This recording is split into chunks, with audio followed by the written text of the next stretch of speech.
Now we're live. Now we're live. Okay. Did the countdown happen? No one saw the countdown. We just came out of nowhere. Everyone's freaking out. Well, Hundreds of thousands of people are freaking out because they didn't have a countdown. They weren't ready for it. I mean, if they want an introduction to us, I got something.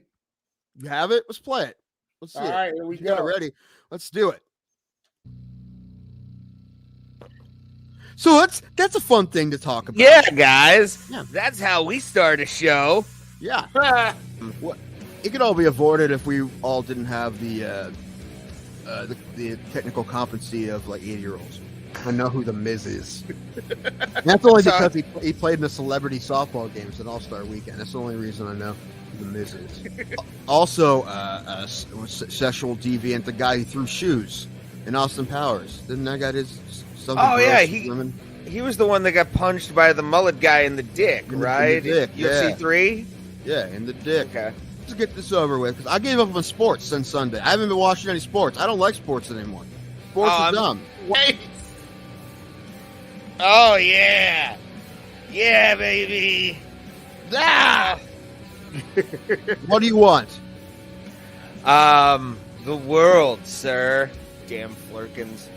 Fucking cats. I'm on Team Skrull when it comes to flirkins. They're creepy and I don't like them. I can't wait to see a scene in Secret Invasion when an army of flirkins comes at a bunch of Skrulls. Like, I think that should be a thing. If they don't do that, they're missing out on comedy gold. It's a great callback. You are a terrible fucking sports fan. Yes, you are. You don't give a shit about a team until they beat your friend's team, and you want your friends to feel like shit. No! Because you're a terrible fucking sports fan. That's exactly what you're doing. You want to troll people and make them feel fucking shitty because the team you don't actually care for beat a team that we actually care about. So fuck you, Ray. Fuck you before you even fucking say everything. Well. Bro Plata, where black people and white people talk nonsense. What did you think? I like that a lot. I like that a lot. It was important for me to get you singing the Bro Plata. I had to have that at the end. It was like something. If I couldn't get it, I wouldn't have did it. It's funny, actually. Today I came up with another jingle. I'll save it. I'm saving that for Bro Plata the musical, which is an ultimate goal of like the insane like impossible goals. That's like on the list is Bro Plata the musical. The thing is, we could actually do it now. It just take time and money, and I don't think any of us want to spend any of that. But it's possible. But if we had money to spend on it, we would do it probably, and it would be amazing. I don't know if it'd be any good, but it'd be really funny. And it'd be a lot of rehearsing. Like it'd be a whole thing. It'd be a pain in the ass, but if we pulled it off, it would be so great. It wouldn't be a pain in the ass. It'd be fun. It'd be fun. I had fun putting that together. It was so much fun just going through. I'm gonna say you definitely pick and choose your stuff. The only thing I'm gonna say, here's one note. There's like nothing in there about us talking fights. We barely ever do. We not talk fights at all? We might not talk fights at all. I thought we did. I mean, I will say this, like our buddy Alan said this to me last week. He's like, your show's good, but it's like, if anything, it has an identity crisis. I'm like, that's true. That's true. I'm like, we're not going to stop being an MMA show. But we go through the important stuff. We're going to go over fights today. We're going to wait till Ray gets here, because if not, we're going to talk about it again. We're going to talk about Bob Saget. That's not fights, but we'll get to that when Ray gets here, because that was a bummer. Sidney Poitier died as well. Actually, I'm not going to lie. I didn't know he was still alive. No, I knew he was still alive. It's just I didn't. When it happened, it caught me off guard. Yeah. He's been acted since 2001, I think. He's been retired a long time. So he's like Betty White. Like when Betty White passed, they made it so far you didn't think they were going anywhere anytime soon. Right. I mean, that's just always be here. Like Carl Reiner. Yeah, they're always like Mel Brooks now. He's how old is he? He's in the 90s. Right. Like he'll be here forever, but he probably won't make it a few more years, but it feels like he's going to be here forever. The name of this episode, it's They Call Me Mr. Tanner. We couldn't think of anything else. What it is, it's there's a Portier movie back in the day called They Call Me Mr. Tibbs. Mm-hmm. And then it's that, and then Danny Tanner, Bob Saget's character. So that's a little clever tribute. We had Ray was supposed to put both of them on the thumbnail, but he only put Saget because, as we know, Ray's racist. So there's that. I will say that, man. I don't know if there's any documentaries or a lot, maybe about that guy that I haven't seen. But I mean, I feel like he had. I mean, just assuming what he went through had to be nuts. As you know, I mean, he was like the first black actor to be taken super seriously. He was. Our buddy Sean Boyd said this on his podcast the other day, and he's right. He was Denzel before Denzel. Like he was the guy. And I mean, the fact that a lot of people weren't put in movies like that with those kind of roles until Portier. And you know, he's won an Oscar. I think he has won an Oscar. And yeah, it's great. It's great. Guess Who's Coming to Dinner is a great movie. Yeah, it might be one of the only ones I've seen actually, but everyone knows that guy's a legend. So that's a he was the guy that made it. Okay, he made the pathway. Because other than that, if you were in some sort of film, you were unfortunately like Mammy out of the Gone in the Woods. Gone in the Woods. Gone in the Wind. Gone with the wind. The elevator operator in the apartment. But you were that type of Rosemary's Baby, I think, right? Because the guy who was in Rosemary's Baby as an elevator operator was the guy who did the Dolomite movie. He's the guy who Wesley Snipes played in the movie. Yep. Anyway, yeah, that's a thing. But yeah, before that those were the roles until there might be other ones too. I don't know, but definitely Portier is like, you know, he's the one. He's the guy, and everyone just followed him. You know, there's always a trailblazer, especially when it comes to race and things, right? And there's in everything. I mean, they talked about the Browns game Sunday. They talked about the first two Browns who broke the color barrier, which you don't hear about them as much. You hear about Jackie Robertson all the time. Yeah, Marion Motley. And the big thing, I can't remember the movie that was made. Oh God, was it Forgotten Four? Is that it? I'm not the Forgotten Four. I think it was not the Express. Was it the Express? That's Ernie Banks. Yeah. There was a connection between them somehow. I can't remember. But that's a super sad story too, man. Ernie Banks, like, how old was he? Like 22? Yeah. That sucks, man. Yeah. You know who we're talking about? Ernie Banks was the next big thing in professional football. He got drafted by the Browns. Can you imagine him and Jim Brown in the same backfield? I mean, just bad enough. I mean, I don't even know if they had carries for him, but just the fact that they had him is insane. I mean, that's, you know, we have Chubb and Hunt, but that had to be better, especially back then. But poor guy had cancer and he died really young. Yeah. They didn't even play football. I don't think not in the NFL. Didn't get a chance. He broke all Jim Brown's records at Syracuse. Yep. It's the fact that, you know, there's so many that don't get credit because of Jackie Robinsons and things like that. Mm-hmm. And there's some like Larry Doby. Larry Doby doesn't get enough credit. There's so many. He does in Cleveland. Cleveland fans are well aware of Larry Doby. And, right. He's on the Hall of Fame. So, you know, it's just he was the second black player and the second black manager. Mm-hmm. So it's just, and I think it and forgive me for being political now. I think that's the problem with now. If you're a trailblazer and you're outside of certain fields, especially if you're black, the light doesn't get shined on it. Like there's so many young black scientists and young black mathematicians and young black artists that do different things besides rap and sports and stuff like that. Mm-hmm. But because it's what they do, they're not looked at as trailblazers. And they're just as important as that rap artist or as that Jay-Z or whoever like that. I agree with you, but I will say this. I don't know any mathematicians at all. Like, you know, so it's just, you know, but I understand what you're saying and you're not wrong, but I'm just saying that's just like not a field where you know too many people in that field. I don't know how many scientists, like, well, you know, I mean, the one that comes to mind is the one that's on TV, and he's black, Neil deGrasse Tyson. Yeah, but you know, but I understand what you're saying. I know you're not wrong. It's just I don't really know any mathematicians except for that guy who played for the Ravens. What was his name? He retired. He retired young because he wanted to be able to do math. He got a concussion, and then he felt foggy. He's like, I can't do this anymore. If I keep playing, I'm not going to be able to do this. He's like, I've played fine football. I had fun. It was great, but now I want to do this.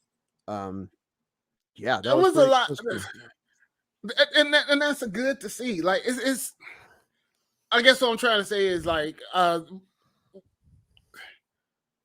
we need more, but people are afraid to step out and say what they do because they don't feel like it's important enough in our What do you mean by stepping out and saying, like, I'm not like trying to put you in a spot. I'm just curious what you mean. like we don't have.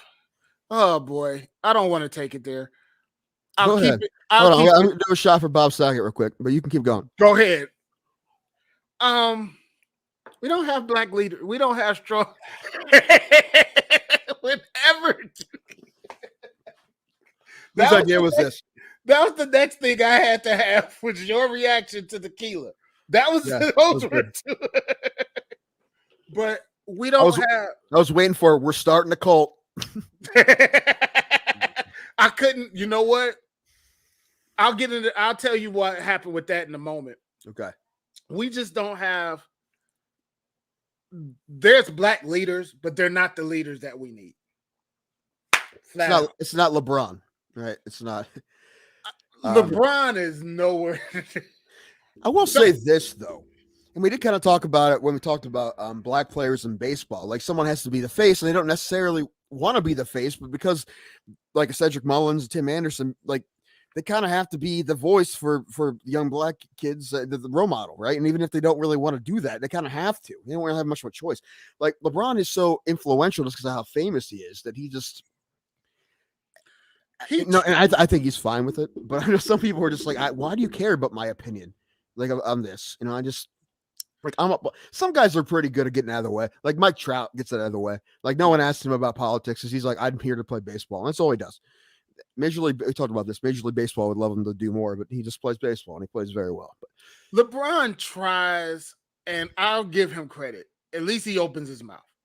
I don't like him at all, but at least he'll open his mouth. Now, some of the stuff he does is a little bit out of hand. Right. But when he tweets, it's like a world event, right? And I feel like if that's true, you should at least be informed before you say something, or at least like double check things, because he said things that are just like, oof, man, I don't think you really, look on both sides of that issue. You just kind of heard something and spat it out, but which should be fine. People should be able to do that without consequences. But when you're LeBron James, it's different. I don't know how many people like look at him for political advice, but kids, I don't know. When you're in any type of anything in the spotlight, you got to be real careful about what you say. I learned that firsthand a couple of weeks ago. You got to be real careful what you say, how you say it. But it's nothing wrong with having an opinion. It's nothing wrong. I would rather you have your opinion and we have our differences and we can talk it out and we can, whatever or however, whether it's LeBron talking to his public or it's me and you talking. I'd rather that go down than to sit up here and have my opinion. You just snark at me. I think that's the problem with a lot of stuff. Everybody snarks. Yeah, it's crazy how unwilling people are to talk to each other. It's really weird to me that it's like if someone disagrees with you, you don't want to talk. And if you do talk, it's just like an argument on Facebook. I can't get in any of those. This is driving me nuts. Ray does it all the time. Ray will he lives on everybody. He loves it. That's why I tell him. I just let him. He hates it when I say this, but I let him chase his own tail. Like, he'll argue. He'll start with. There's one time he was arguing at me about something. I said nothing, and he changed the subject halfway through. And I just kept sending him gifs of dogs chasing their tail, and he got pissed. I'm like, well, you changed the subject on yourself. Yeah, you're arguing with yourself, right? Yeah, he likes that. I hate it. But there's a difference between arguing and actually. Like, I know some people that they're so set in their political views that if I try to talk with them, it would turn into a shouting match very quickly, and I don't want that to happen. But why? I mean, it's not like that with me. I don't know. But that's because people, you know what? And like I told you before we got on, people, okay, you can tell genuine people, and you can tell genuine loving people and genuine caring people. And like I told you, I'm serious about it. Y'all two, I love y'all two. Y'all two are one of the few bright spots I got. And it's because not only do y'all allow each other to be each other, but you're genuine. Whatever. I've been trying to suppress Ray the entire time we've been doing this podcast. I've been trying to get Ray to be less Ray for 122 episodes. It's never going to happen. Why are you trying? I'm not going to stop trying. I'm going to keep trying. You Okay. missed my creation. Oh no, I saw it. While I was waiting for my fucking laptop to start up, because that's apparently what I have to deal with. I had an update out of nowhere. Then all of a sudden, hey everybody, I need to start my fucking laptop up again. So I decided to watch the show, turned it back because I watch way too much YouTube and I know how to go back in things and like find spots where I'm like, I want to hear that again. And love it. I am kind of sad that I'm starting a cult. Did not get in there. I was trying to, so now I can get into it. What I was trying to do was get equal amounts, you and Tim. I like it. So That's I true, was 'cause trying. we would have pulled each other's hair out if there was more one than the other. We would have fought each other over there. So what I was trying to do was I was trying to get Tim's stuff out of the way because I'm just still getting used to the program. I finally figured out some stuff. Good. But Yay. I didn't figure out everything that I wanted. So what it was going to be Tim was going to have his profile and his thing going. Then you were going to have yours. And then I was going to end it with either we're having a cult or what I chose. I liked it, though. That whole, you're not a loyal sports fan. Fuck you, Ray. Fuck you. Before you even say anything. My brother's sitting on the couch while I'm doing it, and my cousin's listening on the phone, and they're cracking up laughing. And like, this is what happens? I was like, yeah, y'all need to watch. They were done.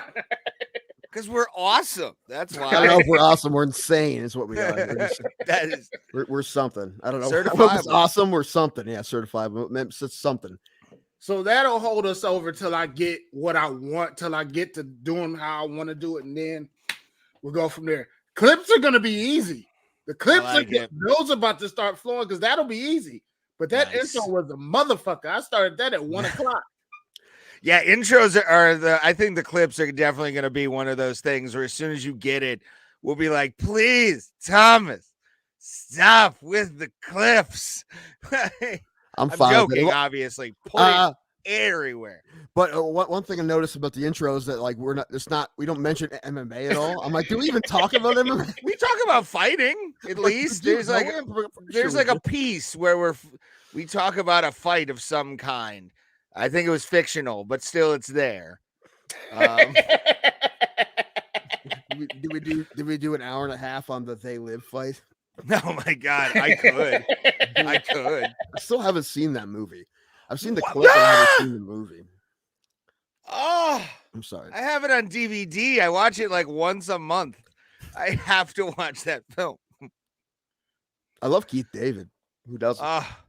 Keith David is actually like one of the bright spots. Beside, like literally, if you could have a buddy, like a sci-fi buddy movie, I would want it to be like Roddy Piper and Keith Davidson, and they have to fight every time. Every time. Well, you know, Roddy Piper, my favorite wrestler, because I met him. Hell, I'm jealous of you. I'm jealous. Kurt Angle's coming to Chillicothe, Ohio. I'm really contemplating going. Why the hell is he going to be in Chillicothe? There's going to be one. It's probably like an hour and a half from Pittsburgh, so he doesn't have to go far. Two, like a couple Four Horsemen are going to be there from WCW, which I'm excited and will go to that. Like I'm going to that. It's I think 10 days before 9 days before UFC Columbus, which go on sale 2-3 days from now, Friday. Yeah. Oh my God, I mean, there's pre-sale already happening, but I don't have any of those codes. So I did. I thought it was on some of the mailing lists, but I didn't get any codes, so I don't know. Well, I will say we'll be sitting in $200 seats, so that's going to be fun. That's fun. We're going to ball in Columbus. Dude, they maybe all be that much now. I mean, they just raised pay-per-view prices too. The pay-per-view went from $69 to $74.99. That's which sad. Yeah, what the hell, man? Really? Yeah, listen, I would be fine paying $5 more if I knew for a fact that my $5 is being spread out to all the fighters in the card. That is a good point. You're thinking. I mean, it's like 18 cents, right? It would be. I looked it up. It'd be like 18 cents a fighter, but even on a crappy pay-per-view day, like a 300,000 pay-per-view, that's like over 50 grand. So why can't we do that? I'll give you $5 more for that. But $5 more just for you to have more money to gamble, Dana White? What the hell, man? It's already expensive as hell. I mean, listen, I appreciate you stack your cards, most of them. There's more than one fight always I want to see. It's not like boxing. I love that. I love it. But, dude, it's fucking expensive, man. You know how much money I spent on pay-per-views last year? I don't know. Let's do math. I was about to say, I can't wait till we actually LLC ourselves and can be able to write them off on our taxes. That'll be nice. That'll be a good day when all of a sudden we're like, oh, we have 1,500 in the bank. All right, we got a year of pay-per-views set up already. Bought the last 18, maybe. I know. That's that's $1,300, man. And like when I think about it, I'm like, oh shit. I mean, look now, 75 times 12. We don't have to do it in our heads. That's too nuts. 900. So that's a lot. Like of $1,000. money. Yeah, I was about to say I would assume it's like $1,000 a year to watch. Right. UFC. Even if we halves it, which we should be doing, by the way. Yeah. But that's still a lot of money. I agree. But that's the biggest expense of this podcast. I mean, listen, we do pay 20 some a month for the StreamYard or whatever, but then we bought a logo and stuff. And the main thing, we're getting to you, Thomas. We're getting to you. All right. One thing at a time. All right. I see your. You got to spend money to make money. No, that's not what I was thinking. What I was thinking, you don't want to do. I could get you a fire stick. Oh, well, I mean, you know what, dude? I'm kind of half tempted. I'm not gonna lie. At this you know what? Even I am, and I've always been like, don't pay because I pay so much for it's. You're Mr. Goody Two Shoes about that shit, and I don't know why. Pay $250 for cable a month. Jeez, I'm paying $25, and I got every ticket that you could think of. The thing is, I pay the cable here. My mother watches it more than me. That's why I can't really get rid of anything. But I'm like, I feel like there has to be a better way for you to be able to watch all the things. The only thing is, I want to make sure TV or something. I want to make sure I can get the Guardians games. This is the biggest thing. Is the baseball. Like even football, if I can't get it, I can go to a bar and watch it. I can give you my MLB. Oh no, it's blacked out. Fuck! I was about to say I'm a T-Mobile subscriber. And it was sad. I think it was one of the Guardians and Pirates games before we went last year, and it was fucking blacked out. So never mind. I was gonna give you my annual subscription that I get from T-Mobile every year for MLB TV. Well, that's cool. You can watch Pirates games. Oh yeah, dude, it's fucking sweet. I love it. Yeah, I mean, if I didn't live in the market, if I lived somewhere else, I'd be getting that pass because I want to make same thing.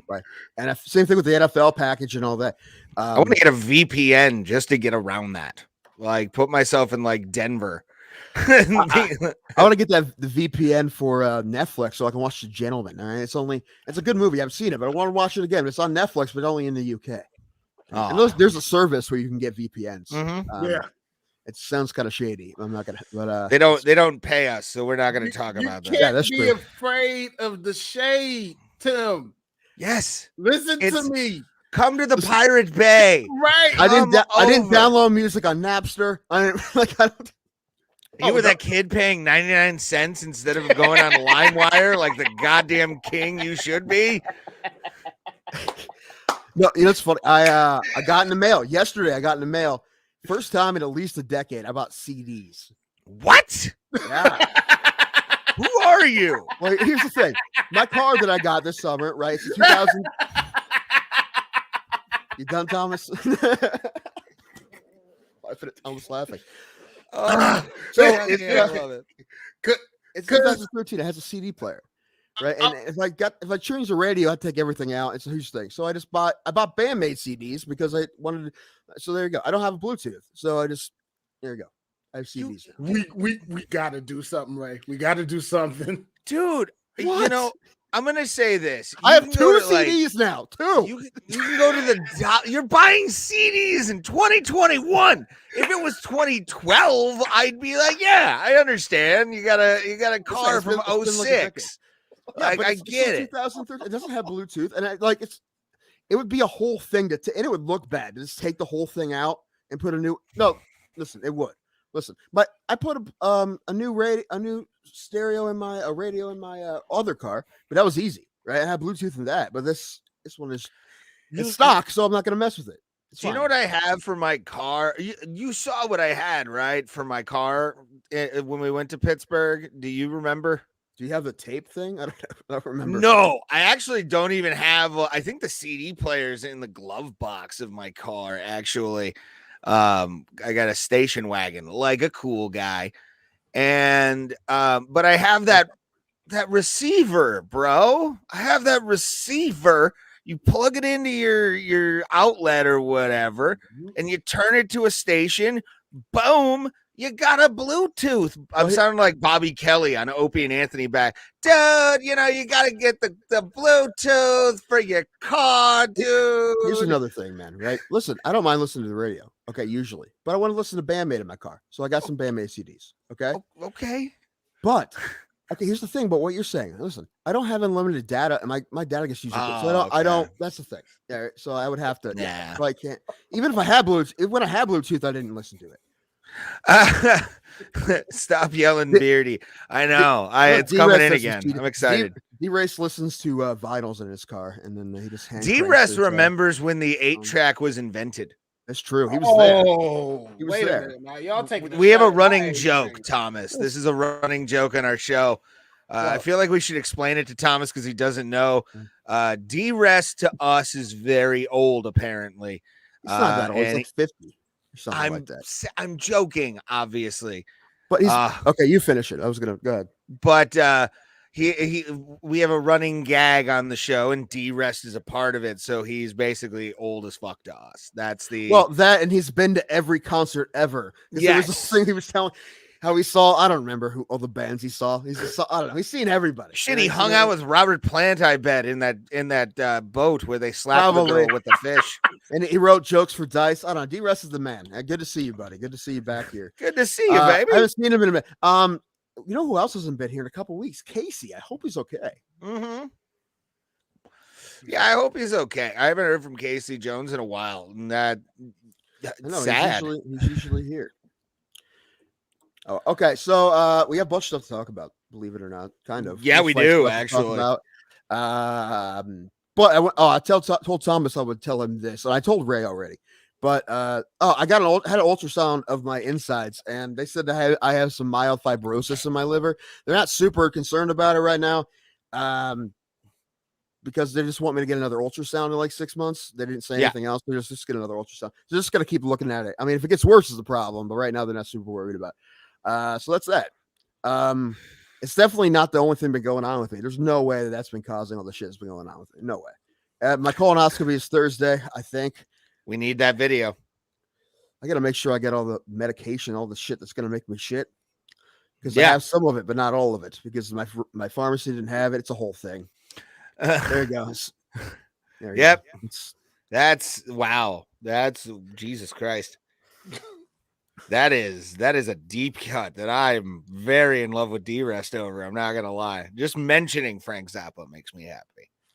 So how do we get the footage of this colonoscopy? Who do we got to pay? What listen, I know it seems funny, but it's not gonna happen. Like, I mean, it'd be very difficult. I don't even know if I could get it if I asked for it. I mean, it's your medical records. I think you would have access. Do they videotape it? Well, I'm assuming they do. I wouldn't. No, they do. They tape. Why wouldn't they? I don't. Mr. Danko, we have some questions. Is there an app where you guys can watch it live? We can live stream that. I would do it from my truck.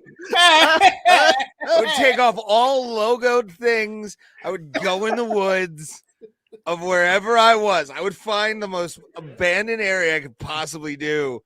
Get out of my work truck and fucking live commentate a colonoscopy. Are you out of your mind? I would love that. Do you think we could get advertising for it is the question. Well, Walter's anal bleach suppositories, maybe. Yeah, but it looks like you need some Walters. It doesn't work though. Yeah, for you. It's very dark back there, Tim. A lot of rubbing. It's not because I use Walter's anal bleach. They're going to be very surprised when I go back there. It's very cocky. It's very albino back here. I wonder why. Your asshole shines like an anime star. Yeah. That's why. Walter's anal bleach. This is the greatest show on the internet. We are the best kept secret anybody can have. I think we got one. I think next week also we return to the metaverse. You say that, but you After keep our posting the same thing. Are you sure we didn't get double banned? dude. If I got double banned, I would be fucking angry. Well, if you get double banned, then we're just going to remove you as an admin because I want to be back on Facebook. Oh, They're not going to tell you not to post stuff because I'm making a video. If I step down as admin, I'm making a podium video. Okay. And Resign as admin. yes, I resign as admin for Bro Plata. Make sure to visit our Instagram and our Getter because we're going to get. No, I'm kidding. We're not going. We should be doing better with the social media. I don't even know what to. Listen, I'm bad at Instagram. I don't suck know. at social media. Twitter, I understand. You tweet tweets. I understand that. Instagram, I don't know. The stories things kind of confuse me. I don't know the difference. Like, I don't understand when you're supposed to use a story and when you should just put a picture up. Like, I don't post so much on anything that I feel like it should go away in 10 seconds or 30 minutes or whatever it is. No, that's Snapchat, and that's exactly what should happen at all times on Snapchat. No, maybe Snapchat, but I'm talking about the stories, right? They disappear after a day or something, right? Yeah, 24 hours. Yeah. Okay. But we will also have an IG page or IGTV page, which will be nice. What's that? Internet or Instagram television. Where There's we can an put clips up Instagram there. television. Oh, There you know, we can put our videos on Spotify now. Yeah. We've been able to do that for a month. We haven't done that at all. We should. We should do that. Yeah. Because apparently it wouldn't be too difficult, especially if Thomas is downloading them anyway for clips, then you can just put them on Spotify. And it might as well. We should be on every. It's not like it costs us really any money, and then we might as well be on every platform. Agreed. I will say to anybody that's been searching us out on our audio, thank you. Last year we had a huge boost in podcast listens. Our audio podcasts that we used to put up there were basically now all video. But we reached 900 listens on our all of our podcasts that we have up there in our interviews. So I'm very happy about that. And I do think that deserves a clap because reaching 900 is pretty impressive. I'm not going to lie. All together, maybe. God damn it. Always happens at least 8 times a show. I got to fucking do this shit again. I will say this. Thank you to the MMA holes again. Check them out. Yes, as always. But this is our 50th show with them on their network. So yeah, I believe. Yeah. So yeah, because like 72 was the first one. That was back in like March or April. So yeah, we've had a lot of success with them, and a lot of big numbers on some we should shows. get more. Like I said to Thomas, the show definitely has an identity crisis. But I mean, like listen, again, you want to talk about fights? Ask us a question about fights. We will do. When do we not answer questions? We always leave a comment. Leave a comment. Live chat is up. I mean, look, that's one of the great things about live chat and doing the show live is that you, the people, drive the content. Yes. By asking us stuff. And a lot of times we can get good questions and stuff. So, but anyway, we do. We're going to talk about fights, and there's other shit that happened too. So and fights that's rumored that I don't believe. So I don't believe a fight's happening until the UFC says it or Ariel Helwani. This is true. Because he's usually not wrong. Again, I know we say it a bunch of times, but I love Ariel Helwani. Everybody does, except for Dana. Everybody loves him because he's covering MMA like every other sport's covered, and it's ridiculous. I think I've definitely done it once or twice. I think I have too, but I'm not sure. So, I do. Well, if I do it, I hope I forget. So I just see there's an extra like, and I'm like, oh look, I got a really like. Yeah, see.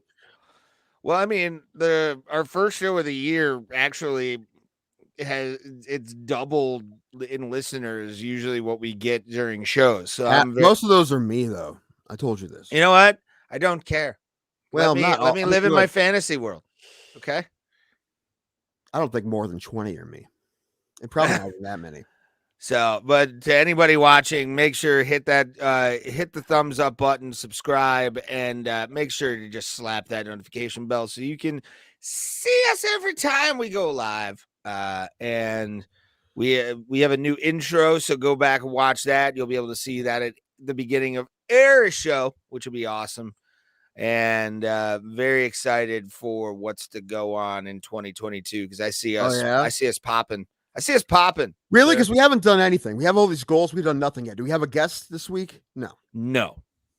I sent out emails. Did you? I didn't. I did. Ray, I have to talk to you about something because maybe we would have one, but it wouldn't be MMA related. That's fine. A guest is a guest. I was actually thinking about asking my guitar player buddy to come on. I'm like, what? I can play a song. But we do need to try to get MMA people on. We need some fighters on and stuff. Yeah, obviously. I mean, listen, all kinds of stuff would be cool, but we're very behind on having fighters on, so we need to do that. I tried to get Mike Beltran, and he saw it. Just hasn't responded, but he is a busy man. He's a cop.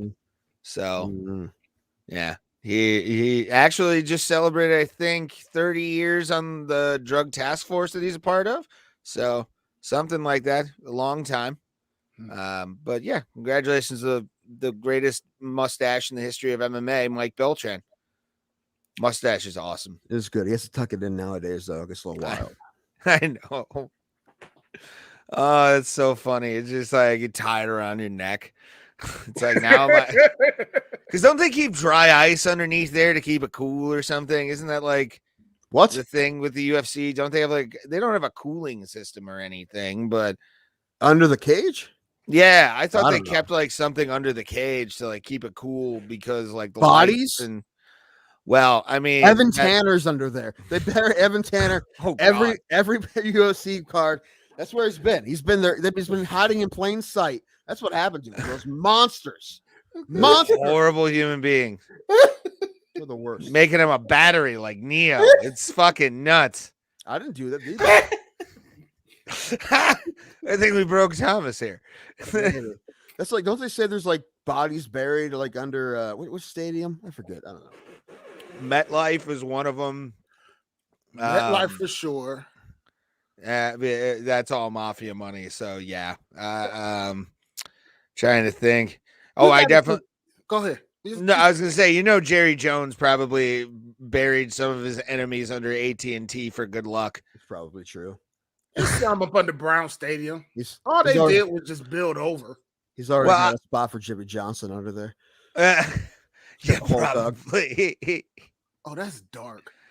I guarantee you there's bodies under Cleveland Brown Stadium. I almost but they've been there for hundreds. They've been there a long time. Yeah. Most of there's Native Cleveland, there's bodies there. Right? No, Ray. No.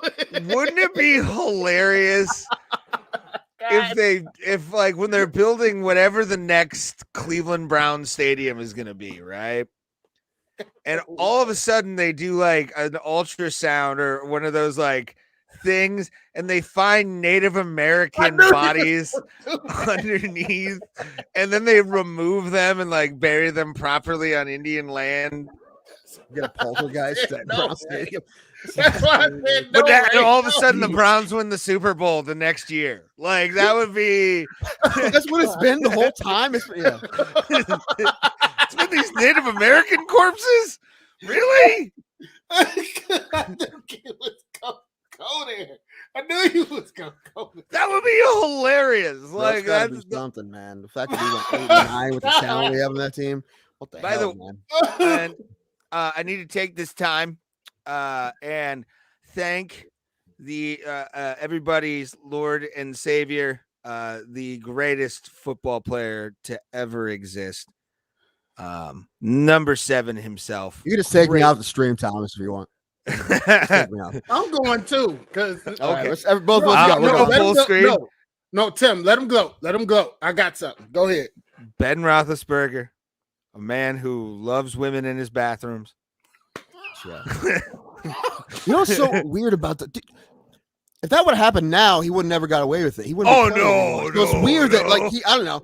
He just got lucky that it happened earlier in his career. Because if it would have happened later in his career, it would have been done.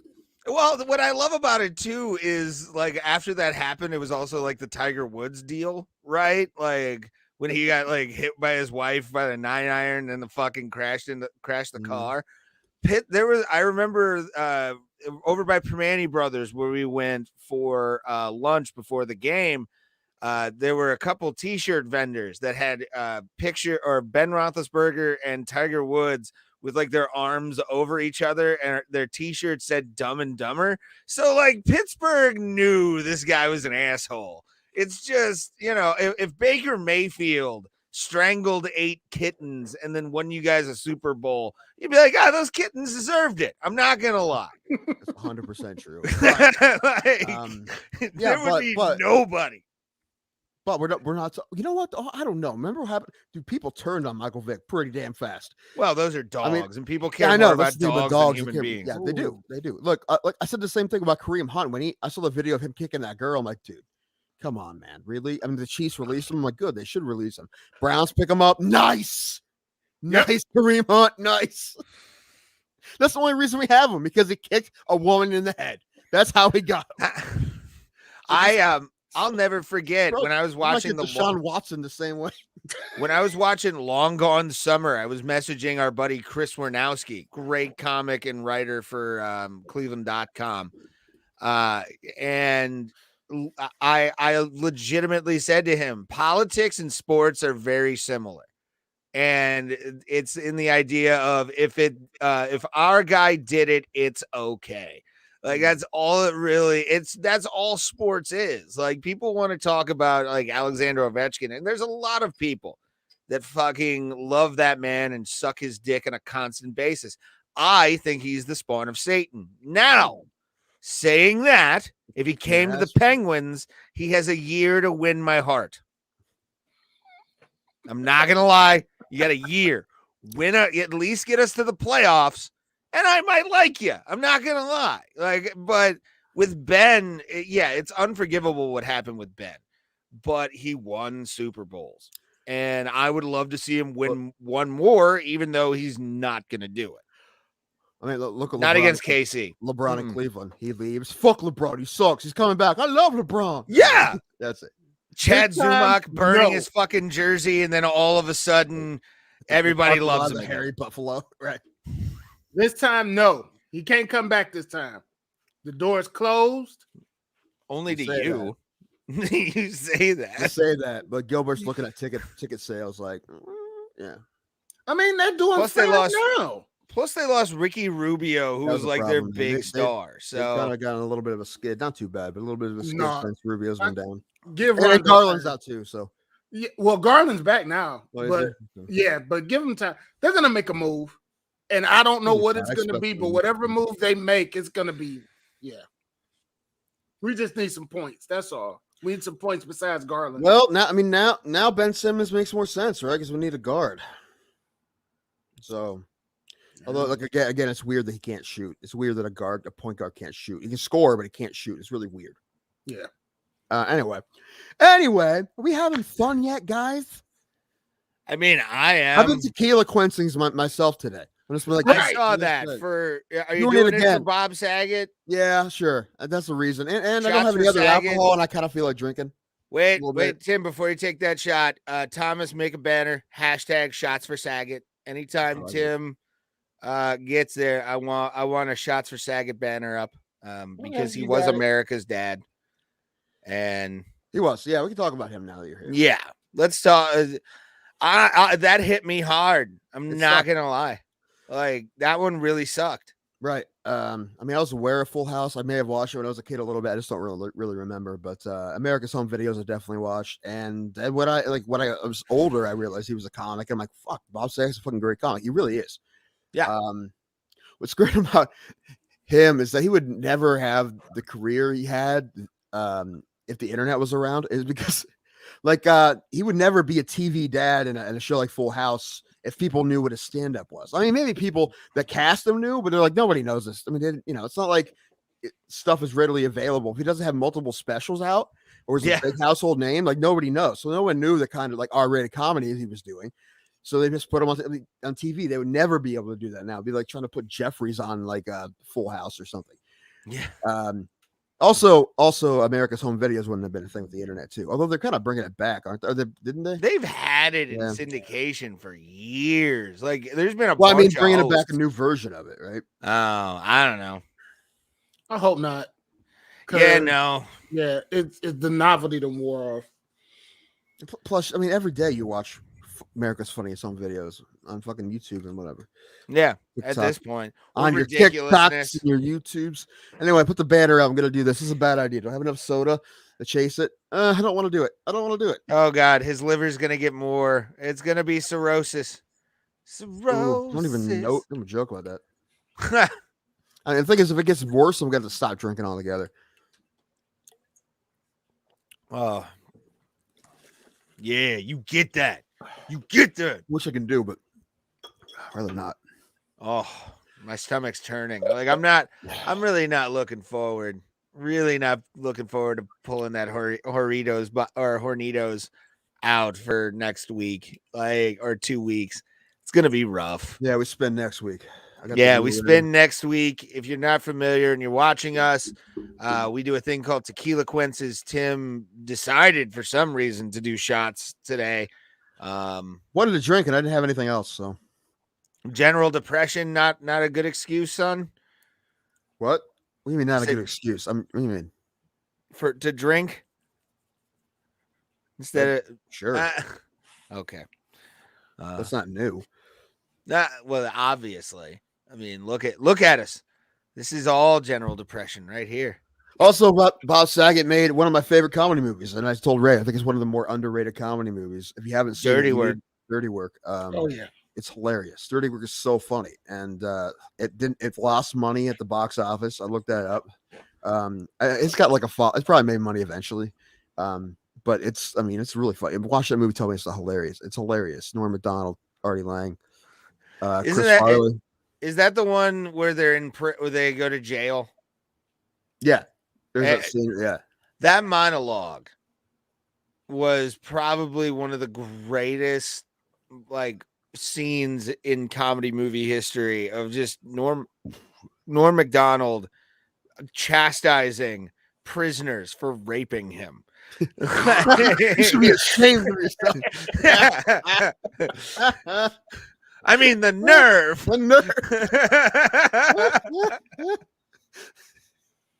It's just the indignance on his face during that scene.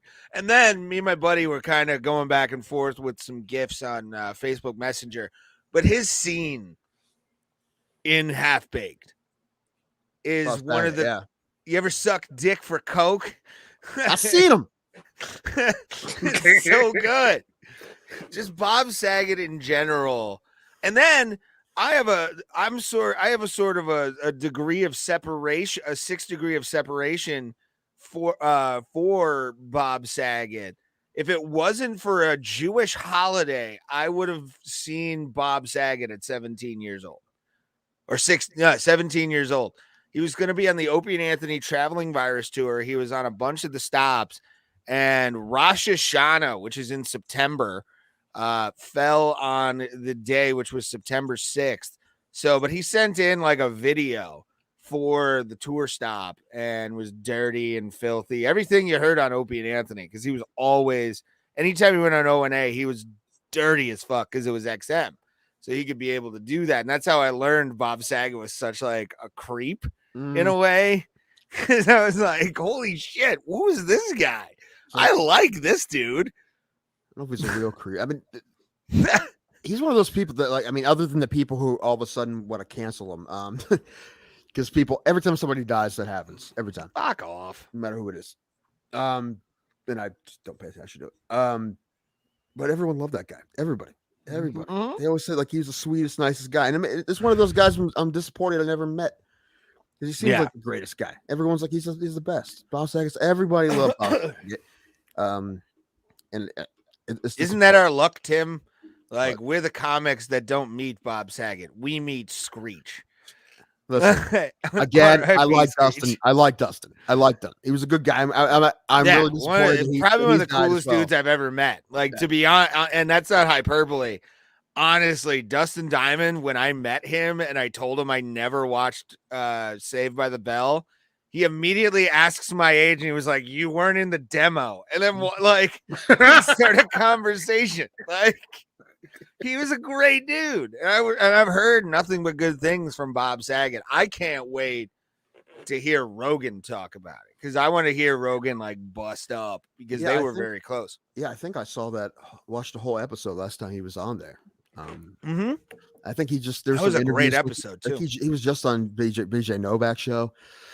I think it's who, and he was touring. Like he did the show. Yeah. I mean, if you imagine those people saw Bob Saget. I'm sure he killed. And then the next day, he was the last people to see Bob Saget perform. They're running around like their Florida neighborhood, being like, "I'm the last to see Bob Saget. Fuck all you. I seen him. He was breathing, but when I saw him, R.I.P. Bob Saget. Like he would enjoy those fucking jokes if he was alive. So. I believe so. He is the roast of Bob Saget was amazing. So good. I watched some of his stand-up. Stand-up's great. The day he died, and dude was fucking a genius. Genius. Bothers me. There's like a real old video. He's probably in his late 20s, maybe, when it was on Dangerfield had a show, and it was on TV. It was like 3 minutes. And it was just like boom, boom, boom, boom, boom. That was young. It was great. And I remember a few years ago, I saw one of his specials, but he's a guy's a killer. Always was. And like how we said it with Betty White, how hard is it to like everyone's like he's the best. The best. Yeah. Like I don't know if anyone would say that about me right now if I died today. No. I don't know if anyone maybe Sean Lynch. I think Lynchy would have great things to say about both of us. Something nice, and I'm sure you would attempt to, but it would come out wrong and sound terrible. Tim Danko. I mean, it was fat and sad, but he was all right. Like, his tits were too big, but wonderful person. I've come up with a joke about that I'm working out, where like all I want to be remembered as, like the setup is all I want to be remembered as is a nice guy. Like I want to be a piece of shit, but I want to be known as a nice guy. Like that's the whole setup, and that reminded me of that. I got to write some stuff for that. Ray's gone. Oh man, yeah, he was all right. Damn, he's all right. Honestly, I just expect like R.I.P. and my like people just to tag. That's it. Yeah, I'm not good at that. Like one of my good buddies died right when COVID started, like almost 2 years ago now, and I didn't say anything on Facebook. I mean, like I went to the funeral, I talked to his parents. Like, I don't, but I don't think I put anything on Facebook or anything. I don't know. I'm never really that. I don't know what to do or say. I don't know. I had one. It really mattered. Like I said, I went to his funeral. I saw his parents. As did I. Yeah, they were supposed to be for the guy that I knew. There was supposed to be like an Irish toast at the end. I couldn't stay. I hate fucking funeral homes. Have since my old man passed away. But like. We did actually a toast to him at the end of the show one day, and that was sort of my closure for him. But yeah, damn it, now you get me all teary. How dare you? Something happens to me, I want a wizard status show in my bring the wizard status back. That was the thing, Thomas. It was the show we used to do every year at Stone Tavern in Kent, where you drink PBRs and you would tape the PBRs together, and the goal was to get it as tall as you. Huh. Oh, I thought it was to have a wizard battle, and then whoever wins the battle gets wizard status. Oh God! No. You never went to a wizard status tonight? I didn't participate because I had to drive. But Lord Thoven hosted one. Yeah, I was there for the Lord Thoben show. Okay. That's how I found out about him. I knew him before I knew you. Pretty sure. Lord Thoben's a shit, man. I don't I'm telling you, I personally would produce that podcast in a minute if you could have Lord Thoben do a podcast. Like convince him. I think honestly he would sell. I really do. It's the voice, man. He needs to work on his voice. He could fund this entire organization that we have just possibly on his wizarding stories. I really wish that I had a good Lord Thoven video, like when he did Con the Cobb. There's a good amount of people on the show, and like he killed at Con the Cobb. People loved him at Con the Cobb, and then they wanted him to come back the next year. That's like his demo. He could do cons, man. That'd be his thing. Renaissance fairs. I think honestly, sure. he has insult chops. He could do Ren fairs as like roasting people as they're going by, and they'd be like, "Poof, magic." He is a monster. He is a monster. He is a horrible human being, but he is money. That is a money gimmick, and I love it. He's a horrible human being. How is he horrible? Oh, if you've never, Thomas has never met Lord Thoven. Okay, Lord Thoven, he wasn't been around in a long time, and he was he's this comic. He used to run around with us. He texted me from his lair. It's weird. He's a wizard. He's a level like 15 or something, half elf wizard, and he did his stand up, and he was ridiculous, and he was an asshole, but he was a lovable asshole. Like no one in the world, like Chevy Chase in the 70s had less confidence than Lord Thoven. Like that's Lord Thoven love himself more than anyone. He's a narcissistic wizard, and he's an asshole. But yeah, he's funny though. And he knows it. He's well aware of it. Yeah.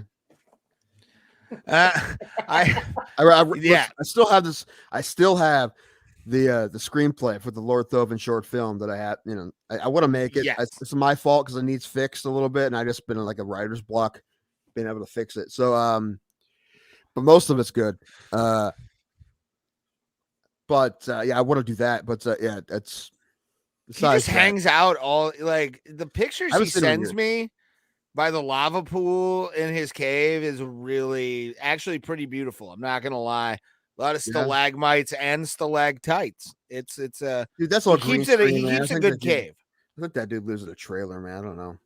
No, he lives in a cave. He sent me text. All right, I believe you. Or I think that maybe in the vacation photos. He may have went to Mordor. Who knows? Maybe.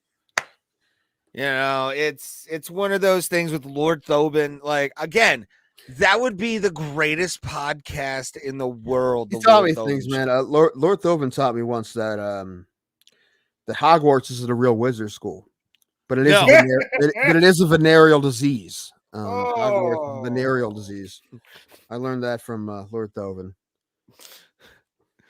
I hate you for that. And, you remember his favorite spell, the morning after spell? Yes. Abracabortion. Yes. Jesus. I'm trying to find pictures of I love it. He's one of the greatest wizards of all time, but he's just a lazy fuck. He is now. Like there's stories. Like he's been alive for a long time, and he used to be the man. Like, you know, he used to be the man. And he's kind of like living off of like you know, the celebrity status of him used to be the man back in the day, but he hasn't done shit in hundreds of years. Honestly, he's a lazy degenerate now, and now he does comedy. So honestly, I think been around it a while. Half an hour podcast, the Lord Thoven podcast. It would be the greatest thing to walk that would take the fuck off, and all he wants to do is just hang around with fairies all day. I'm not a wizard. That's all I can say. But he's just hanging around fairies all day. Send you a picture, Thomas. Their wings tickle his penis. At least that's what he's told me. It's called a fairy job. Have you ever heard of one? He sent one over to me one time. Was like, send you a fairy job? Yeah, he sent me a fairy job for my birthday. I was happy about it. Like, I'm not gonna lie. He sent Tinkerbell one year just to sing me happy birthday, and I was like, oh, please make sure she drops the green cloth. That's all I want. And she did, because he paid extra. Most in-depth MMA show on the internet, everybody. Right. That's the thing. Listen, we're always going to talk about it, but like, again, we always say if we only talked about it, but you know, we talk about it just enough for us to call ourselves it. Like if we didn't have a theme, we'd just be talking about nonsense. But it's the one thing, listen, it is the one thing we do talk about almost every episode. Basically, except for when we had comics on and stuff. But probably even then, I mean, even when we had Sean Lynch on, we talked about Deathmatch. So yeah, That was fun. I would like to have him on again. I'm down. I'm down to have Sean. He's doing a play. You see that? He's doing a play. He's playing Joe DiMaggio. Yeah, I saw that. He'll just be all sad over Marilyn Monroe again. It's a weird thing. Like he had Arthur Miller as a teacher. Really? Yeah. Oh my! So that's him. That's Lord Thoban. You pull him up so people can see. Yeah, pull the Lord Thoban up. That one with him on the couch, man. He doesn't look like that anymore. I tell you, the last time I saw Thoban, dude, he got fat. Thoban got fat. He did. Yeah, he looks like Orson Welles now, and I'm perfectly okay with it. Orson Welles, good looking man. What was the last movie Orson Welles did? I don't know. What was it? Bridge over the River Kwai. Hangover 3? The 1986 movie. Oh yeah, he was in that movie. I forgot. I told Bill Squire he should be like Wilson Wells or something, and because the way he looks right now, he looks like Orson Welles. Yeah, that's Lord Thoban. He's just he doesn't look like that at all. Like the photos, he almost looks like the outfit's the same. Last time I saw him. The same. He just fits him a bit tighter now, and he still doesn't show his face. That's always been his thing. He never showed his face. He kind of looks like Brando in the Isle of Dr. Moreau. Okay. I believe you.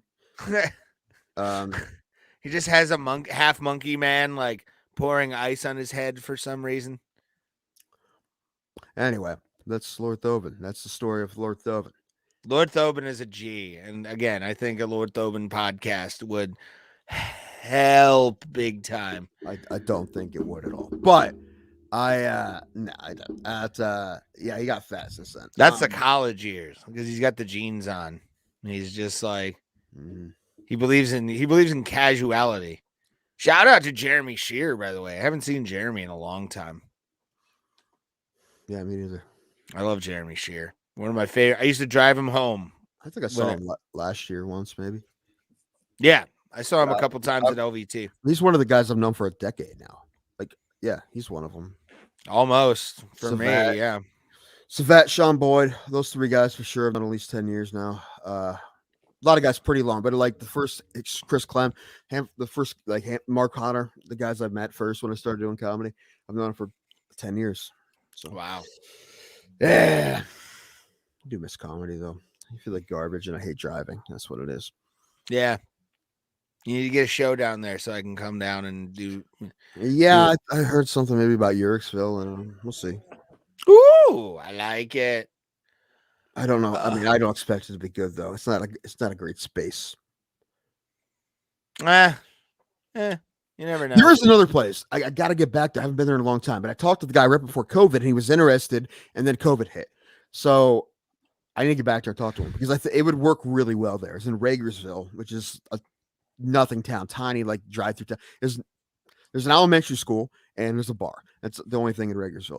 And I like those gigs. But I really think a comedy show on a weekend would kill there. I think they'd make money. I think it would be packed. Probably. And they have food. They have good food. So they can do like a package with food and shit. They'd be great. Bring Mike Conley there, one of the Blanchard or one of those guys. They kill. It would be great. Anyway. I dig it. Yeah. I would like to do a show. Anyway, what else we got? Fucking Applebee's. I'm still not over that, by the way. These guys like Applebee's, and this is the worst show on the internet. These guys like Applebee's for some time. I love Applebee's. Listen, every town where there's an Applebee's, there's a restaurant that has something that Applebee's has in the menu and a better version of it. There's not like Applebee's doesn't have the best anything. They have the best wings. That's impossible. That's a lie. That's impossible. That is. Well, that's okay. One person, but that seems impossible. There's no way. Like, there's bars down here that have better burgers and wings than Applebee's by a lot. Like, yeah. They don't have the best anything. So my point is, why would you go there for anything? You wouldn't, because if you're craving something, you can go to another restaurant and they have a better version of it. Especially like there's not a ton of chain restaurants here, but we have a Red Lobster and we have a Texas Roadhouse. Texas Roadhouse I like. Texas Roadhouse is good. So like they have all the shit Applebee's has. They have better. There you go. Come down. We'll go to Roadhouse. It's good shit. Yeah. Applebee's is garbage. Good stuff. They don't have the best anything. Like, why would you go to I'm not Applebee's? saying Applebee's is the greatest fucking place on the planet. I just like it. It's a good place to get fast, shitty food. Like their steak is not good. Texas Roadhouse is a little better. Yeah, I've eaten like actual steakhouse steak a few times, so like I'm a snob now. Like I went to Kozar's once in Northfield, which was actually a really good fucking steak. Like, oh, so good. All athletes want to open restaurants. Those are not good investments, man. Well, I mean, yeah, look at Johnny Hendricks. I think they want to do the Rocky thing where they just like walk around the restaurant, like, you know, because they own the place and like wear a jacket and tell war stories. Can't talk. Yeah, but realize nobody really cares about like UFC 12 in Dothan, Alabama. Like nobody cares. It's like, have you been to Militich's? Oh, I would go to Militich's every day of the week, 10 times on Sunday. That would be the best place to eat. It's just there's a lot of tornado chasing. Yeah. Pictures. It's just steak. No, it's totally Croatian cuisine. You get one serving of one thing, and that's it. Yeah. How the Soviet bloc was. Soup of the day is always rock soup. Always. There's anything different. It's always. I was at least thinking potato. Jesus Christ. Right. I have nothing bad to say about. I know nothing about Croatia or corn because it's pretty good at Iowa. basketball. Croatia plays pretty good basketball. That's all I know. Do they? Yeah. They always have a good national team. I know Poland isn't. Poland, like Polish basketball team, they actually deflate the ball. Did you know that? Motherfucker. I'm done. What? It was a dumb Polak joke, and I'm Polish. I'm done. I'm also a punch drunk Polak, and so are you. But this show sucks so bad.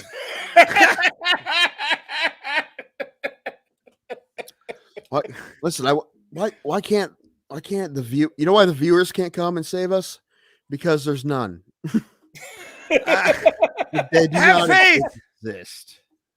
Have faith. Watch. I want to see. You know what? I'm going to say this.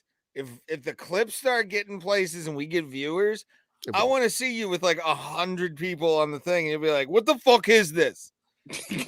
Thomas trying to put comments up as they're like, "There's exactly." Look, I pulled up. Look, MMAHills.com. Right, we're live. It says it right there. Let's everyone know. Check out the MMAHills.com. We're live. Yes. It says 1.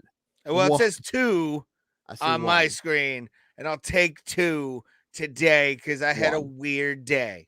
Tim. I got scared by a mouse. Do you know how fucking emasculating that is to have a field mouse take your testicles for a couple minutes? That seems on brand for you, Lenny. I don't know. Like what? Hey, no.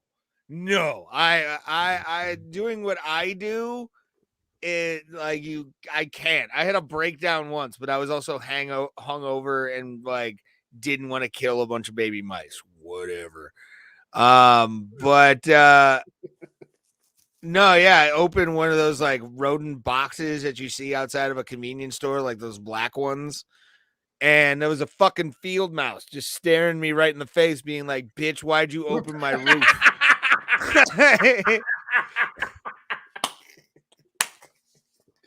Why is it cold all of a sudden?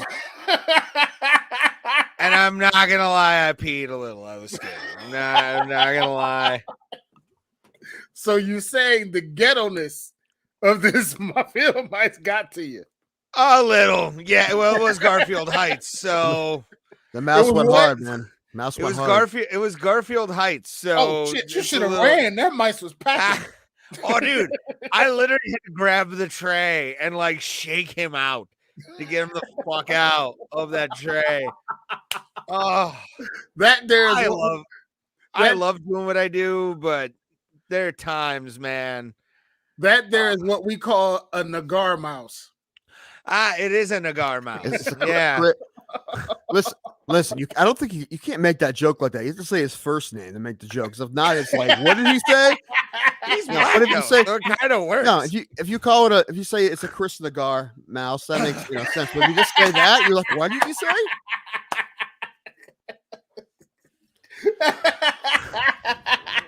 That is still not the scariest. Like I've scared I've ever been. This was years ago. We This is a don't. ghost. And no, it was a mouse.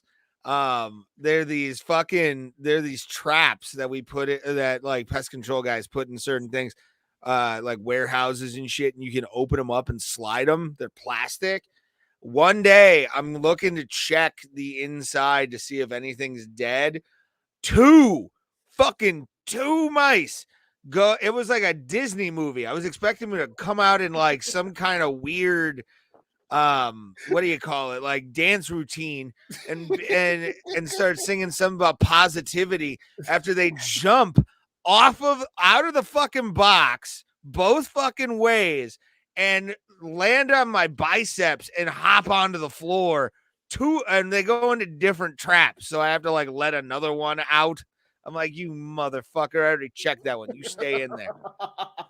The other one, I was like, all right, dummy, here, I'll open the fucking thing. You run the fuck out. But like, yeah, no, it was like I had two mice on my biceps, like angels on my shoulder. I'm like, what the fuck is this world that I am in? It was a fish food factory, actually, if I remember correctly. Yeah. Ironic. There was no cats. It was sad. You done? You done? Never. I can tell. I think I've told the worst job I ever had on this story. Have I? I'm gonna say yes.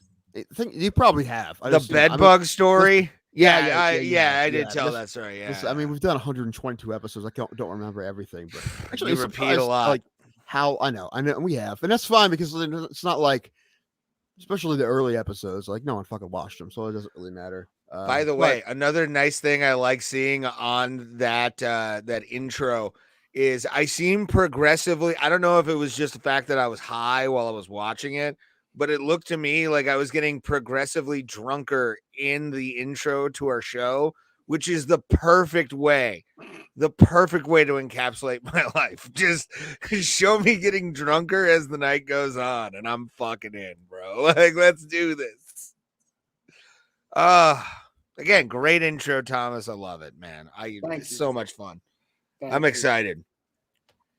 And I know you're competent because I was in the same half-ass training courses that you were in. So,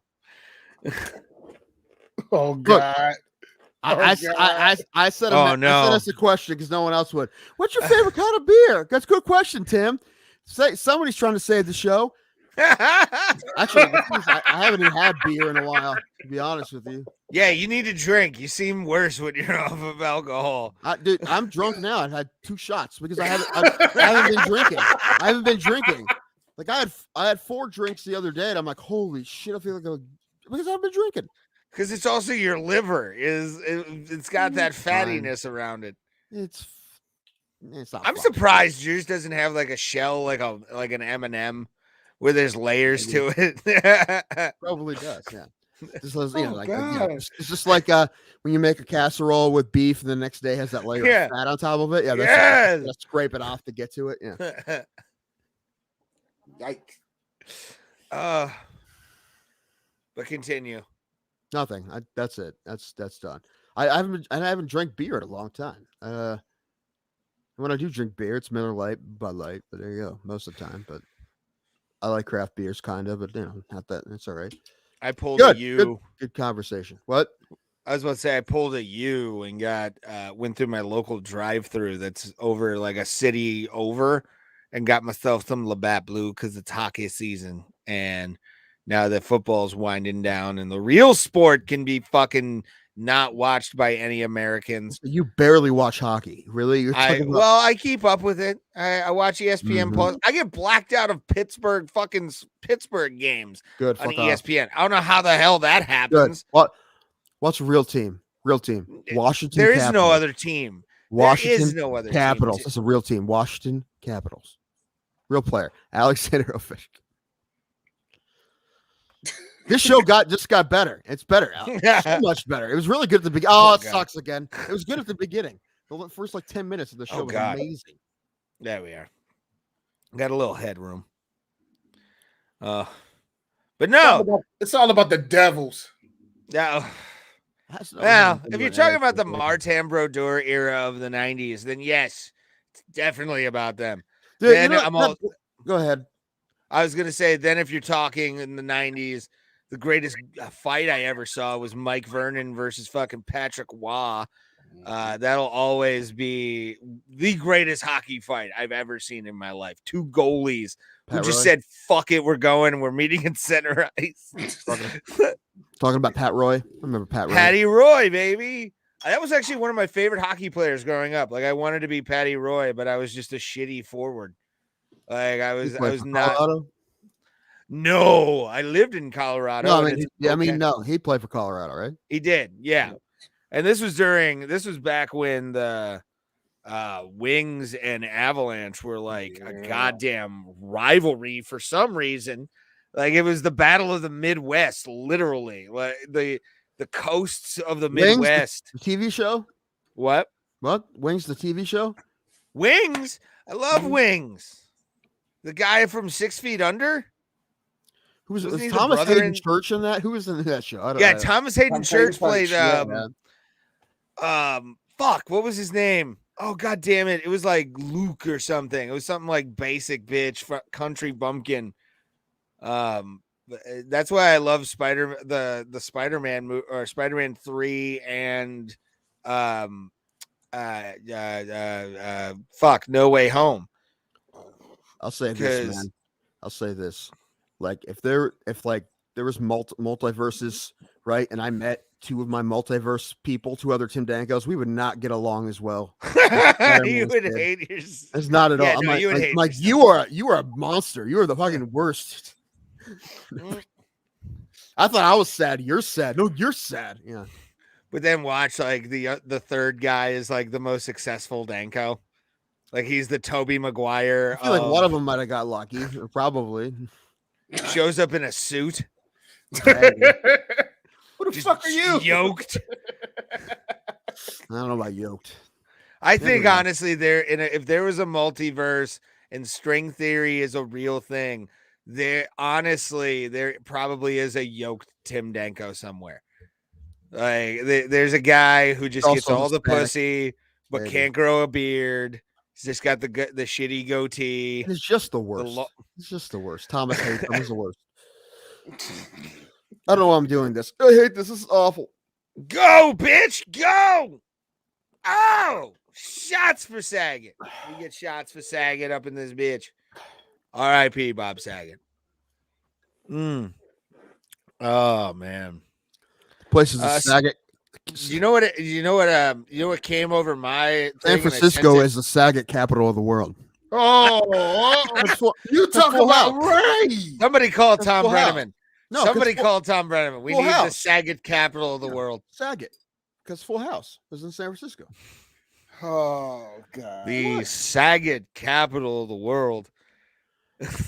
I was actually. You want to talk about like a fucking cancellation burrito?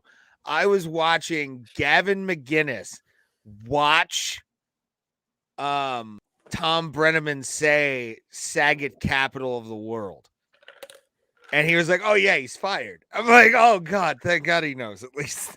And is not defending him. That's what I figured he was going to do. Was he going to? No, he did not. He was like, oh, yeah, he was soapbox for Tom Brenneman. Yeah, geez.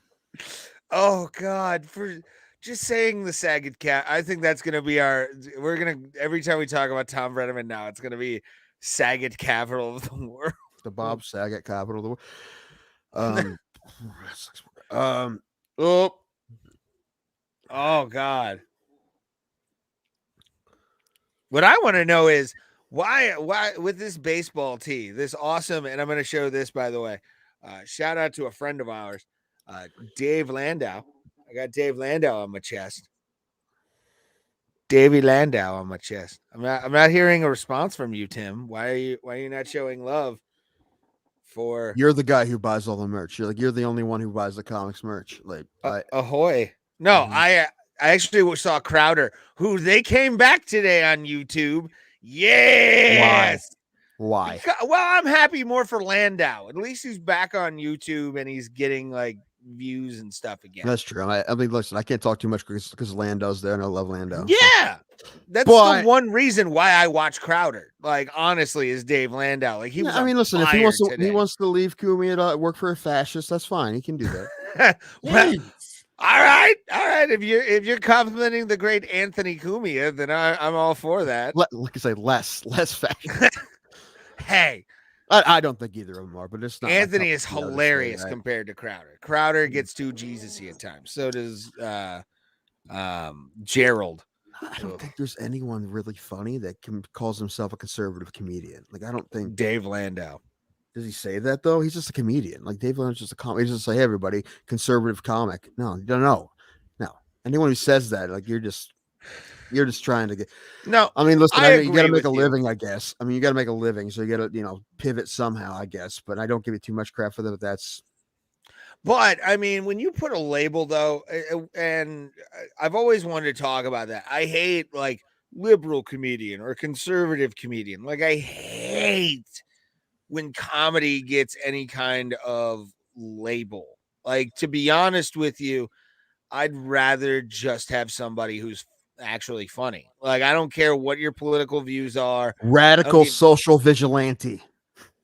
Get off my stage. I know somebody who goes by that. I'm not going to say Ryan DePerna. No. I love Ryan. He knows I like Ryan too. Is he still around? I haven't seen that guy in years. I haven't seen him in forever. He probably has a normal life now, which is good. That's for him. Impossible for Ryan. No, some of those guys you'd be like, yeah, they could probably give up and go straight or whatever. Have a normal life. I don't know about Ryan though, and he probably could. But I mean, the thing with like those labels is, I feel like you're already pigeonholing your fucking self to being like, oh, I gotta have this political view. Oh, I've got to have this political view, or oh, I'm Hannah Gatsby and I'm not funny. Those kind of things are what really kill comedy. And to me, like when people say that shit of like, oh, I'm a conservative comedian. No, you're a fucking comic, but you tell conservative jokes. Say it that way. Since we like making language so flowery nowadays, like fucking just say, hey, I tell conservative jokes, but I'm a comic. Don't fucking say though. I hate when people label themselves by their political views and then use the word comedian next to it. Like, go fuck yourself. You're a comedian. You may be bad at it, but you at least try. Fuck it. That's all I have to say about that, man. And then also the war in Vietnam. Nothing. What? That's all I have to say about that. All right. You guys haven't watched Forrest Gump in a while. Apparently, I got high and watched it over the weekend. Whatever. I've never seen Forrest Gump. What? Excuse me? You've never fucking seen Nope. Forrest fucking Gump? Nope. A man who's like shit stops in really? I 1987. thought you've been doing a Bubba impression this entire time. You haven't been? No. I mean, it's over there, and then it's over shrimp, there. Fried shrimp cocktail, shrimp. Yeah. Why do Ray's Bubba sound like Barack Obama?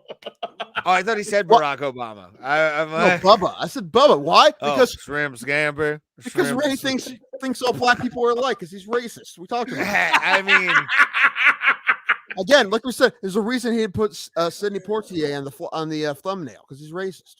Yes, absolutely, all day. I did not enjoy Look Who's Coming to Dinner at all. Yes. Nope.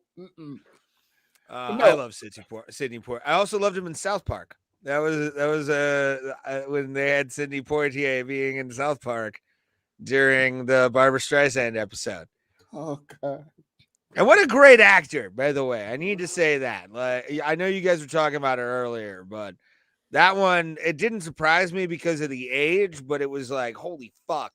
Old Hollywood is like for us, which is technically like the 60s or the 70s. Like old Hollywood's starting to really die off. And it's weird, but at the same time, you're like, oh, thank God he was 95. Like, thank God he wasn't like 60. You know, like to me, that like Bob Saget. Bob Saget is one of those where I'm like, because it's Bob Saget. Sidney Poitier, I've seen a lot of his movies. Right, he hasn't worked since like 2001, I think, as far as acting goes. But yeah, and what a probably, in my opinion, one of the greatest like African American actors to ever exist. I mean, dude, we already talked about range. this, right? We were talking. I know, and I'm getting my 2 cents in. Tim. No, we figured you didn't want to talk about it, so we did it without you. We waited. Why? Because I'm racist. Yes. Whatever. No, duh. It's another recurring gag on this show.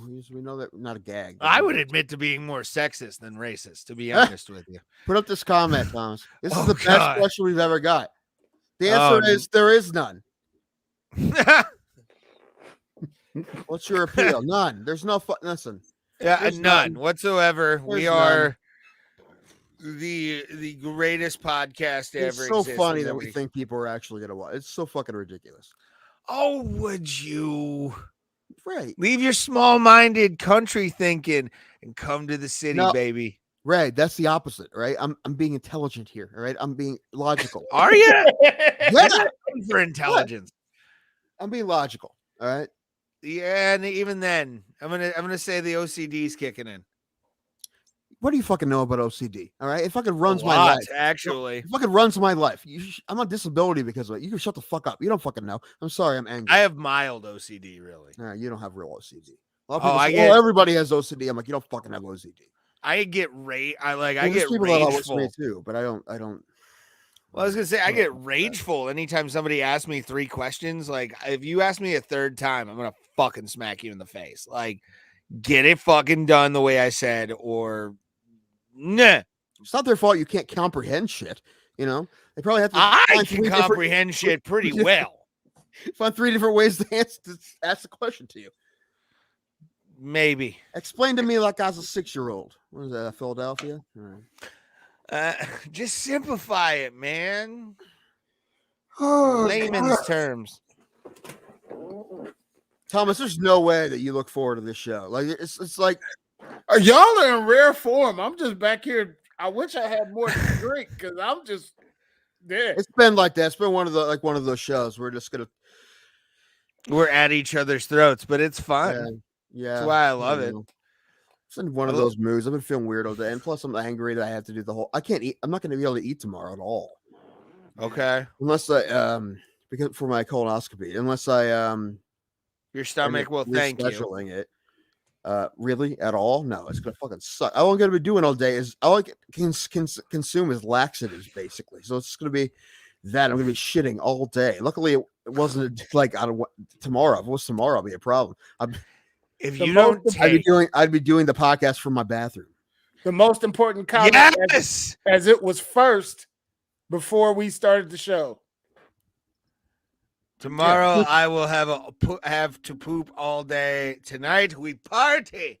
When I saw that, I was like, I know it's gonna be a good episode. Right. I've been drinking this terrible. I don't even like this. Is gross. I've been tequila myself for no reason. That? Well, I drink things I want to drink on this show. Yeah, I didn't feel like going to get bourbon. I didn't feel like it. Although now that I'm drinking, I wish I had some, but I don't feel like it. I can steal some of my mother's vodka, but that's a dangerous game. I'm not going to play. I was about to say that is a very Ray. She has gotten mad at you.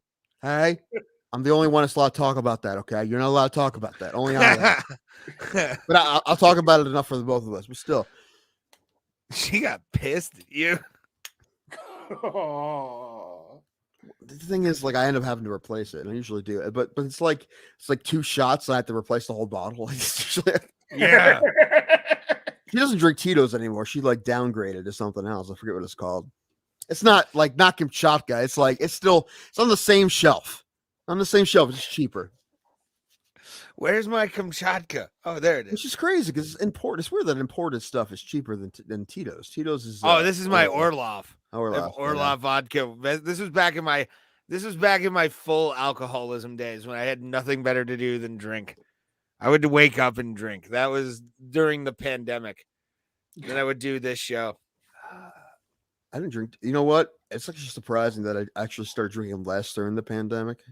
Because I figured like I'm at home. I'm like, I don't need to do that. I'll just take more naps instead. I'll eat. But I eat. It's this thing. I don't drink. I just eat.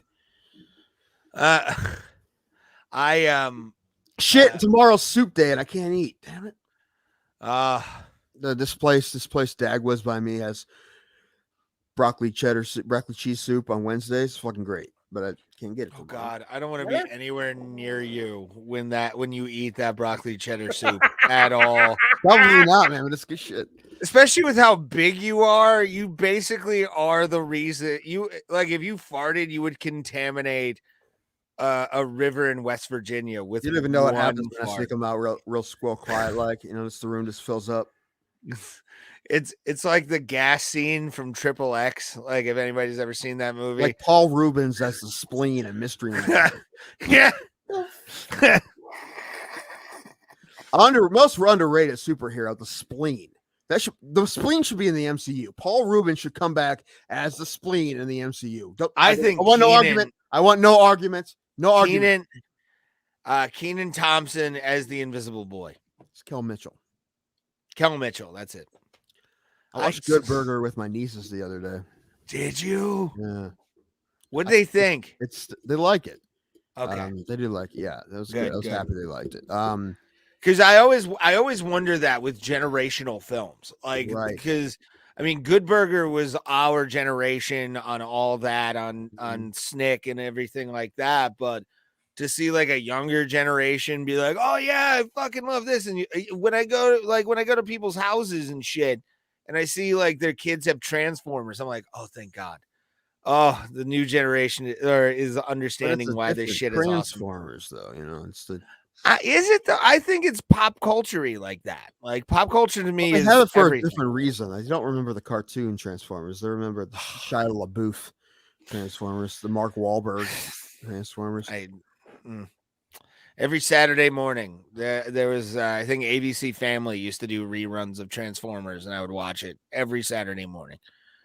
That and Thundercats. Well, that's you, but I'm talking about kids now. They don't do that. They just watch Michael Bay movies. Well, first of all, Shia LaBeouf is an American treasure, so forgive him for being in Transformers. Is he? Yes, he is. LaBeouf. I love Shia LaBeouf. Yeah, he is. Great actor. And you know what? He went nuts for a minute, but guess what? So would I if I was that famous when I was like 12 or whatever. Right. That's normal, and he's been better, right? So it's fine. He's really fine. He's a great actor. He's been in a lot of great stuff, and he's good. Did you see American Honey? Yep. No. Oh yeah. He plays his dad. Oh, apparently, like that's his like that. Oh, well, I mean, a version of his dad, but apparently watching that movie, you're like, holy shit, that's his dad. Like, I'm sure he's nailing it. I'm like that's a different kind of dude. I've never seen him, but yeah, he was like a rodeo clown and stuff, and it was oh god, that explains a lot, actually. Yeah. He had a chicken that he did stunts with or something. That the world's only daredevil chicken. That was That's funny. Yeah, but no, American Honey is actually a great movie. It was a little independent movie but it was great. It was really good. The kid in it was really good too. Yeah, but it makes you feel sad because he was on Disney and killing it, and he was living in a hotel with his dad. That was the whole thing. So, they changed the names, but everything was based on real stuff. And anyway, point being, Shia LaBeouf is a good actor. Greatest Game Ever Played. Great movie. Yeah. I don't think I know that one. Bill Paxton directed that. Nice. Late great Bill Paxton. I think it's on Disney Plus. It's about Francis Ouimet. Yeah, he was an amateur golfer like in the 20s who was poor. But I never met him. Motherfucker. I can't even I know like, the bar is super low, but you come in here with like a 90-pound weight to put on it. Like you're just I just knocked the limbo bar over and go, it's my turn. what the best part about this is if we all of a sudden had thousands of people viewing this, we wouldn't change at all. It would be the same. No. It would just be like, what are you guys talking about? Fuck you is what we're talking about. This is We knock over game boards as we say it. Just fuck you. That's knock why. over the go board. Yeah. Fuck you and your Monopoly. All right. I don't want to play Risk anymore. You got it? I never played Risk. It's hell. It Sounds really awful. This doesn't sound fun at all. That and Settlers of Catan. Have you ever played Settlers of Catan? What the hell is that? You played Cones and Gunshire. No, it's It's like a resource management board game. Like I think they've made versions of like Warhammer with it. I know that they definitely have a oh god, what the fuck is that? What's the other thing besides Warhammer? Square Hammer. Good D&D? song. What? D&D? No. It's like set in space. It was like a video game. Oh shit. Star something or StarCraft. StarCraft. Yeah, StarCraft. I think they have a StarCraft version. A lot of nerdy shit. Somebody's getting activated. Oh god, we getting activated? Where again? Oh, nice. You know what, Gary Penny Hardaway, go ahead. Overlords in Russia, we appreciate you. Gary Penny Hardaway, go ahead and activate whoever you need to activate. We'll let you do it. I'm gonna pee real quick, boys. Thank God. I mean, cool. I understand. Talk to you in a second. Thomas, you know this is why we brought you on, man. We brought you on because we want you to like help us steer the ship when we go.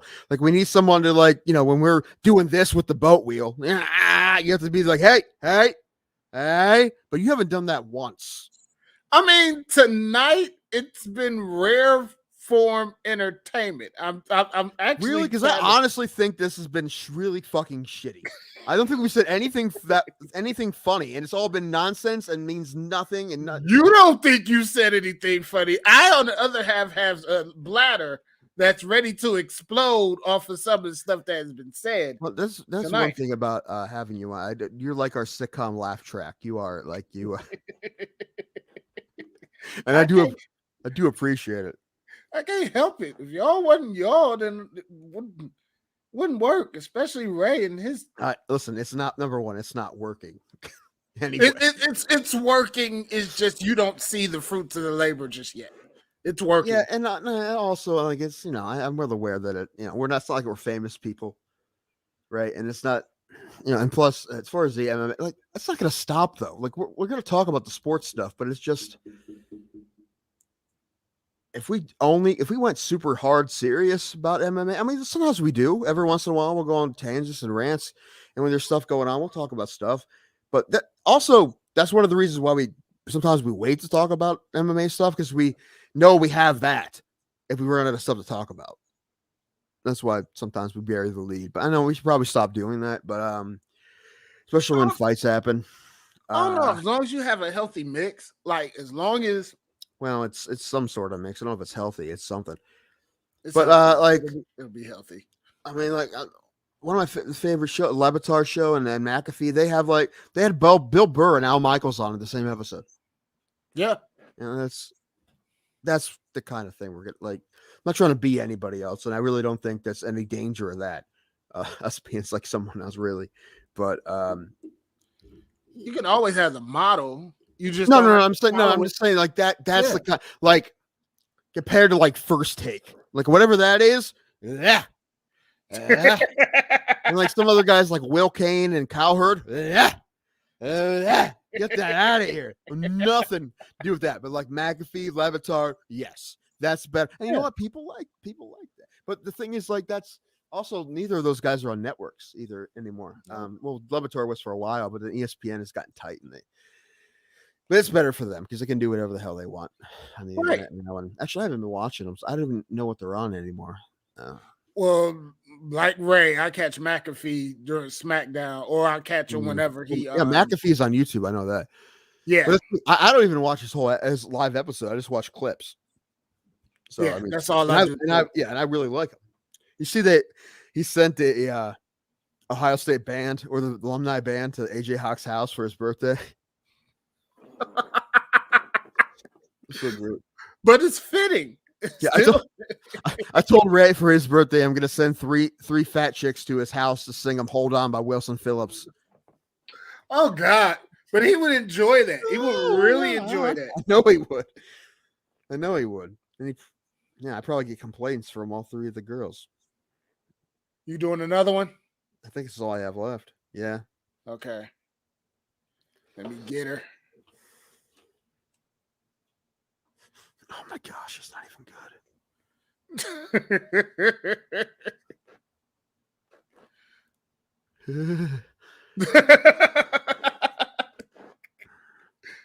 Okay. You ever suck dick for marijuana? I gotta find me a liquor that I can do with doing the show, because that's another thing. I don't want to get too drunk, because then I get too drunk, then I'll be fumbling. If anyone's listen, that's why you're here. You're the producer. You got to keep the wheels on the bus. If they fall off, that's what I'm trying. Like, do you have like stuff for us to talk about and stuff? Isn't that part of what you're supposed to? Sorry, I'm being mean. I shouldn't be mean. I'm sorry. No, I need to start. No, I know you're a busy guy. Listen, it's ridiculous for me to say anything because I'm the one that has the most time. So the fact that I like the show, so I do try to prepare a little bit, but sometimes it's rough. It's kind of hard. But no, everybody should want to contribute. I did have something I wanted to put on. We do. I'm not saying Ray does. Ray does absolutely. Oh yeah, both of you. He absolutely does. But I didn't feel comfortable putting it on because it was tagged to Netflix. Netflix is a joke had a bit with 3 different comics talking about UFC ear. Okay. And I wanted to put it on, but I know we might have got hit, so I didn't. Oh yeah, that's the thing about that though is like there's so many reaction channels and stuff. Those people, they make money other ways, right? They don't. But we don't have anybody. We could, except for the time we got pulled. I mean, usually like we play music and stuff. They won't pull the episode. But the Fast and Fury thing, they pulled the episode, which is rare. That's what we don't want to happen again. Like they say, hey, copyright, blah blah blah. Right now, it's fine because we don't have any. It's not a big deal because we don't get any revenue, so it's not a huge deal. But we just don't want an episode to give. I can't believe we got an episode pulled. That was surprising. Yeah, I don't want that to happen either. That's why I was real careful. I'm real careful about certain things, trying to put on certain things because I don't want no. My cousin has me so scared of DCMA or DMCA or whatever the fuck those letters are, because he's on Twitch and he talks about how many people then got hit and has to pay, and they don't even have the money to pay. It's like, ugh. Yeah, they don't play with that shit. The thing I hate about it though is that it's automated a lot of times. I hate that. I didn't know it was automated. Yeah, that's why a lot of times you'll get hit for something that doesn't make any sense, and you'll appeal, and they're like, "Oh yeah, it's just because it's automated." That's what if we play a song, we'll probably get hit because, but like I said, it's automated, but I mean, do you think YouTube has people watching us? They don't. They might. Doubt it, man. Well, I mean, not us. I mean, people with more viewers, maybe, but like Crowder, they have people watching Crowder. They have people watching Rogan and probably McAfee. Hi, Ray. Definitely McAfee. I would love to get Pat McAfee on this show. Not gonna happen. I would honestly, to get Pat McAfee on this show, I would put in the headline of the email, "This helps us more than it helps you." I'm gonna be honest. That's probably a good way to do it. One thing I heard him talk about the other day, and I really love that he said this. he was like before he was doing his show, he was doing like clubs. He was doing stand up in clubs Yeah. when he was still playing, and he was selling out. And then he kind of talked about he's like, so he said like he was well aware that like those are like his crowd, and they went to see McAfee tell stories, and he's like he wanted to stop doing it for a while because he knows like you know compared to other people, he's not an actual comic. And anyway, but all the things I was concerned about when he was doing that, I'm like, does he think he's fucking stand up now? Because I'm like, let's, you know, like Jake the Snake and Mick Foley and those guys go and tell stories. It's different. It's not stand up, right? If you think call yourself a stand up comic, you get it. That's not what he's doing. But he does. Yeah. He doesn't do that, and he has respect for comics, so that made me happy. Well, I mean, how he interacts with Bill Burr too, whenever they're on the show. I mean, and I'm excited. Did I tell you what I got for Christmas? You did. Oh, I did. I'm going to Bill Burr. So excited. Yeah, that's pretty cool. Yeah. So fucking pumped. Man. Oh, it'll be my second time technically seeing him. Yeah, it's man, arena tours for I've never been to an arena comedy show, but it doesn't seem this fun. is my first one. It doesn't seem fun. Are you kidding me? There's too many people. As a comedian, I am so excited. Too big of a building. It seems really ridiculous. I mean, it works obviously, but it seems. I mean, it may be sweet. You know, I mean, listen, you can command 20,000 people. It's amazing. It's just, Ooh. What? Ooh. I have a question for you that actually happened at an arena comedy show. And I want to get your opinion on this as a comedian, as a person who loves stand-up comedy and all that kind of stuff. On somebody? No, usually that costs about $5. I mean, it's only brass cover bands that do that. Yes. But a buddy of mine was talking about somebody he's seeing, and the comic was making fun of something that was close to the person that he was seeing, and that person got mad, and I guess it ruined the show for my friend. And I have to tell you, because she was pissed, or he was pissed. She was pissed. She was pissed. Mm-hmm. So ruined it for him. He wasn't offended, but he was mad that he was bummed out that she was offended. Yes. Yeah. And I guess this person had been laughing the entire time up until that moment, and then dead silence after that, and then like kind of ignored her and went to like his mom and dad who were at the show too. Would that be a deal breaker for you? Because I think that's a deal breaker for me. Like I really, a woman, she got offended by something in comedy. Yeah, like if she got all pissy and didn't laugh, and then didn't laugh the rest of the show because of something a comic said, would you? I would be like, you can leave. I think the weird thing is like not laughing. I'll get you an Uber. If you're laughing before that, then that happens, and then you don't laugh after that. That seems weird to me. Like if you don't like that bit, you don't like that bit. Cool, whatever.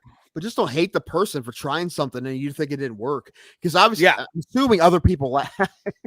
Hey, baby. Hi, Beebs. Hi, Beavers. Whoa. It's kitty time. Kitty time. Kitty time. I was about to say, don't go telling Tim about my fling with Ebony. God damn it! No. This is somebody. This is a civilian. This is somebody none of you know. But he told me this story, and I was like, the first thought in my head was relationship's over. Like relationship is over. It's got. Listen, it would depend on a lot of things, like what it was said, and it would depend on a lot. Like, and I would have to. I mean, I'll give you full detail after the show. Okay. I'm just kind of concealing for the innocent kind of thing. That's fine, but that's the only way I could actually really give a real answer. But I mean, if it was something, I'm like, yeah. If I think it was the problem with their sense of humor, because it really depends on what it is. It depends on what it is.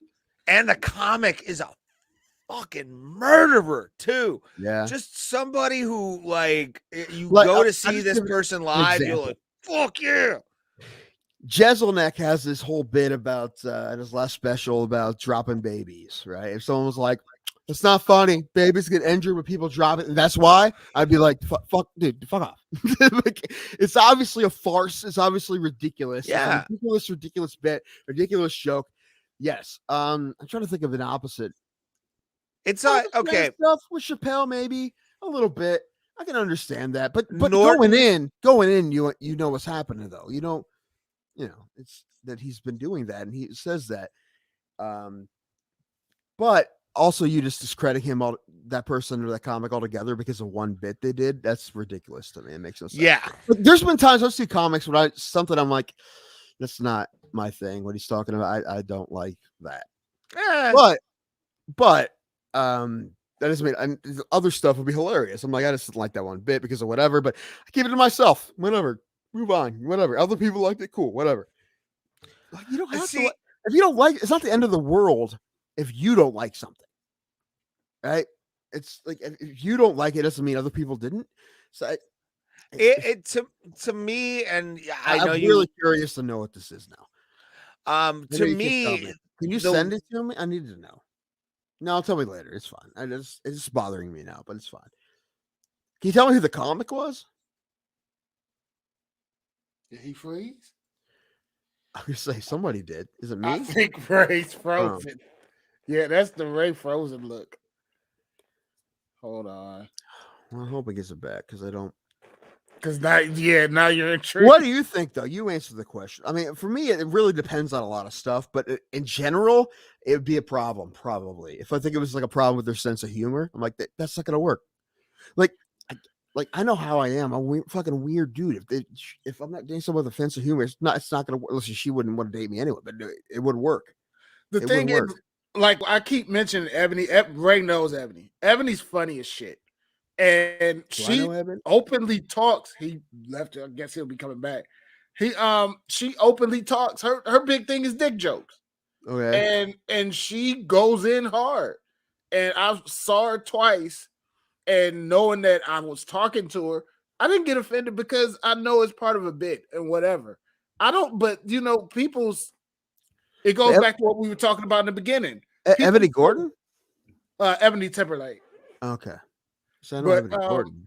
No, Ebony Timberlake. She Oh, hi, Ray. Which that's what I was going to ask Ray about because she's got a show coming up. I was going to ask you to if it would be Ebony and Ivory. He said, "Yeah, Ebony's got a show. If she's got a show she's hosting." And I was going to ask you too. It was okay if she promoted it on here. Oh, I love Ebony. I mean, we're also doing a show together at Giovanni's in Wickliffe, Ohio. So I'm headlining, which is going to be fun. So I gotta be there. Great. Yeah, you kind of do. Clothes. Go to fucking go to the suit guy over in the arcade. He'll take care of you. Maybe, I don't know. Wear no damn suit to Giovanni's. I'm gonna wear some damn halter top with some Daisy Dukes. Okay, I'm in. Okay, that works. I'm down. My fucking laptop died. I guess it got unplugged, and now I'm trying to get into it, and I'm having troubles. So, good time. Sorry, I was holding my views. This is why we're the best show on the internet. Ray, it's fine. You can just log off and just tend to your computer till you're ready for the computer to start. Thomas and I will hold it down. Back. No.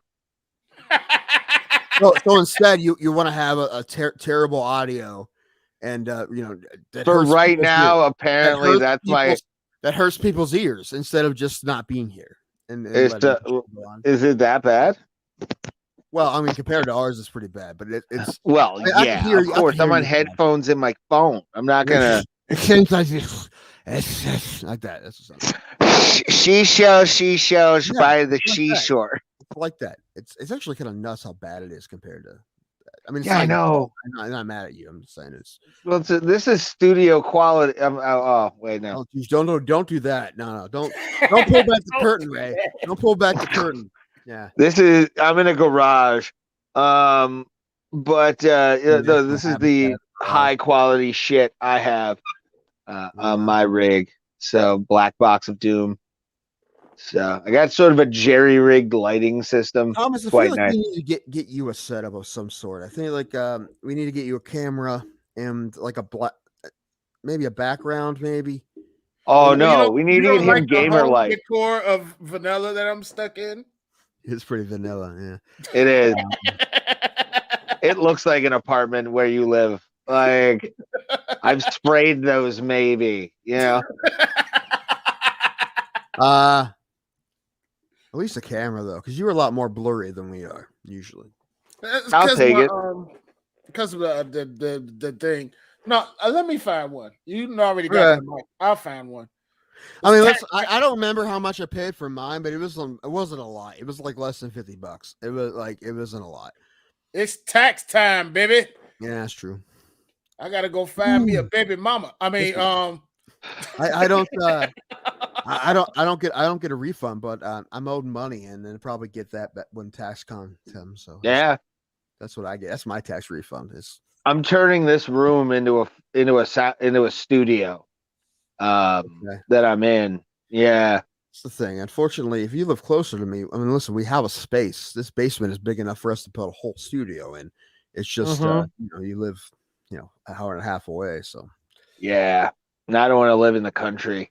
Like I'm a city boy. honestly, you know what? I talk crap about the town I live in, but honestly, the worst thing about it is the fact that I grew up here. That's the only reason I actually have a problem with it. Is that you know that makes sense? Because everyone's like has that feeling about their hometown or whatever, but that's the only. It really has no. This town's fine. It's fine. Is it? It's fine. Yeah. I like T County. It's nice, but it's only to visit for me, man. Like there's just too much open space. I like having neighbors sort of next to me and I grew up in open space. Like I grew up like with house, not many houses around us. We live in the middle. I'll show you pictures. We're in the middle of nowhere. Like we didn't live on a farm, but we had under the cat. We had cornfields on either side of our house, but we weren't farmers. Someone else farmed. now it's an airport. Now it's an airport. Well, no, I didn't grow up in this house. Oh, okay. Yeah. My mom and stepdad got divorced, and my mom moved back here. Okay. Anyway, yeah, this was not the house I grew up in. this is the cutest thing on the internet right now. Well, this Yeah, cat, I know. This needs to be clipped. Yeah, it will be. he's hi, buddy. I see Instagram hit. Just a buddy. cat playing for like 30 seconds will get us hits. Buddy. Hi, buddy. He is a good boy, actually. This little guy is pretty good. My cat just rather stays off camera. He's like, Yeah. I think he got warrants or some shit. Cookie's nuts. Is that Cookie now? No. This is Bieber. Okay. He's either bothering you or you don't know where he is. Like he'll hide in a closet or under a bed. You don't know where he is, and then all of a sudden he pops out, and then he's on your lap. This is Thank you. We got something. Hey, I know, right? What we got going on? You have any questions about anything? Anything? We go where the viewers take us. You don't have any fight questions or questions about anything. We take one. Anything. It'd be good. We'd appreciate it. Make sure to just thumbs up or follow us. Share us too. It's kitty time up in the feast. This is Bieber. Polar Nights. This is Bieber. Named after the baseball player, not Justin. Yeah, Shane Bieber. I would have hit you. Cy Young winner, Shane Bieber.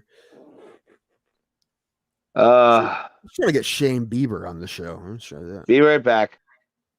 Well, the last time we tried to, did Percy ever get back to you? We tried to have a baseball player on, and he had nothing to do. He didn't want anything. No, I'm gonna message him again. He never got back to me. I'm actually surprised he didn't. I feel like he would at least I feel like he's a nice guy. I feel like he would have told you no if he didn't want to. You know. Yeah, but I'm gonna be a little bit more persistent. I'm gonna show some boobs. All right, cool.